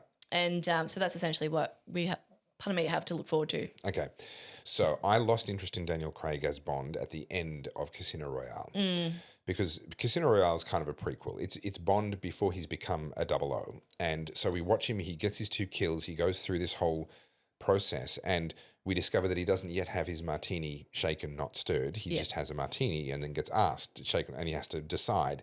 And so what we're being introduced to this world where Bond hasn't become Bond yet. And I loved there was a rawness to him and there wasn't that same veneer. See, Bond seems like he doesn't care, but it's a facade that he puts on. It's the persona that he wears to hide all of what's underneath. When at the end of Casino Royale, and if you haven't seen it, spoiler alert, but if you haven't seen it by now, honestly, when the love interest dies, because that was a true love interest. That wasn't a disposable Bond chick. That was a true love interest. And when she dies, we had the opportunity to watch that veil come down over the character, but that never happened. And Daniel Craig continued to be that same pre-00 person. He never became the post-00. And Pierce Brosnan, as much as I did not like him in many respects, he had that slickness to him, that cavalier disregard. And I just wanted to see that switch get flicked inside Daniel Craig's mind, and that would have just been perfection. Yeah. Never happened. I have watched the subsequent Daniel Craig ones, and he does a good job, but he's not Bond in that. Yeah. In that truest sense, he's not Bond. Yeah, I just miss good movies. I used to be one of those people that go to the movies once a week. Yeah, right. Yeah, and I actually don't remember the last time I went to the cinemas. It probably would have been to see Oppenheimer or something. Oppenheimer was amazing. Brilliant. Bent my brain. Christopher Nolan never stuffs up. But I just went and watched, what's the one about the new Pope being selected? Covenant? No, Conclave. Conclave, thank you. Visually spectacular. Yeah. You will love watching just from a cinematographic point of view. The structure, the design, I mean, it's incredibly simple. The whole thing happens in a courtyard and a couple of rooms. It's very, very simple. Obviously, very elaborate wardrobe, but that's true to what actually happens in real life. And obviously, the buildings that they're in are quite pretty, but the construction of how they have shot is really, really beautiful. It's really pretty. I did gold class. Thank you very much. Thoroughly enjoyed it. Yeah. It had a little bit of woke nonsense in it, but less than most. Yeah. So, I could tolerate that. Yeah. See, like, why didn't they learn from Top Gun Maverick? Oh, that was fun. Trash, Billions. but fun. No, but it was exactly what we wanted. Yeah, it's exactly how I expected Escapism. the Top Gun sequel to go. Escapism. Yeah. That's the word you used earlier. That's exactly what they offered. There was nothing in that I would have changed. I thought it was spectacular. Yep. It gave you a good homage to the original. Yep. And there was key moments there that you made you feel like, yes, like... I will say, when he jumps in his jet and does the unauthorized takeoff and he rips his way into that canyon to prove that they can get through in the time allowed, I involuntarily was leaning forward on my seat. It had me. It absolutely had me all the way through that sequence. Yeah, because if anyone was going to do that, it's going to be Maverick. You know? It's just, but some movies, they set you up. They set up the main character to have this thing that they have to do, and you just sit there and realize as you're watching, I don't care. But that had me. Do you know what I liked about Top Gun? And I think this is what I like about a lot of movies is even though he's the hero, he's the anti-hero in many respects because he's incredibly disliked. Yeah. And, you know, there's that scene in Maverick where he says the admiral comes in and goes, you could be a two-star admiral by now and you're still a whatever he was, captain or whatever. Yeah. And I was like, that's the perfect that's the perfect hero of a movie, someone that, you know. And I liked the fact that he was at fault in the relationships and things like that. Like there was a matureness to it. He wasn't still the same hothead that he was. Yeah. He was now at 15 years later, hothead suffering the consequences of having been that hothead. There was a lot that they nearly lost me at the start. The idea that he could take off in the Dark Star, push it past Mach 10, again, spoilers, push it past Mach 10, have some sort of a failure that results in a total catastrophic loss of the aircraft and he's not dead. You are not ejecting and staying alive above about 400 knots. I think even that's pretty touch and go. 10,000 kilometers an hour plus, you are not coming out of that alive. There is no mechanism known to man by which you then walk into a lonely bar in the middle of the desert somewhere and look around with a beaten up flight suit and go, oh, anybody got a phone? That doesn't happen. So that really, like, they could have just tweaked that sequence a little bit to give us more of a context for how the hell did he survive that? Yeah. That nearly lost me. That nearly lost me. I was just like, no, sorry, too far. But I'm glad I stayed with it because it was a good movie. Speaking of losing people, we're probably going to lose our listeners, so we should check out. I hope you've enjoyed your nap. Thank you for indulging us. But they do like our side chats. Well, apparently, yes. Yeah, that seems to be the most remarkable part of this podcast. Yes, so we could probably just sit down having made no plans whatsoever. Yeah. And they wouldn't tell the difference. But on that, guys, we are on Spotify. Yes. We are on Apple Podcasts. Yes. And we are seeing more and more downloads on Spotify each week, which is great. Amazing. But what we need from you guys, other than financial support, is just to share it. Tell people about it. Put it on your social media. Tell your friends because word of mouth is far more important than anything. And follow us on the platforms. Just open up 1,000 different incognito windows on your computer and download it 1,000 times, and that'd just be great. That'd just help our numbers. Yeah, because we need the numbers to prove to people that we can get circulation. Anyway, that's it. That all being said, at Topher at Carlz J Soda, and we'll see you guys in the next one. Brilliant. Done. I'm going to be very interested to listen back to this because this sounds fine, but there's something weird. You hear that? Yeah. That's not the same as yours. Because it's going in here, not here. It's got to go in the front. But I feel like it's on. Go closer to it. Well, sure, but I mean, I can't just be. It's not an ice cream. No, but if it's. I feel like a Formula One broadcaster at this point in time. I'm just literally swallowing the microphone. I mean, I can do the radio voice thing if you want, but that's it could be also noise gate. So we were playing around with that. Yeah. So your floor is too high. It's cutting in and out too much. Is it? Yeah. Yeah. Yeah.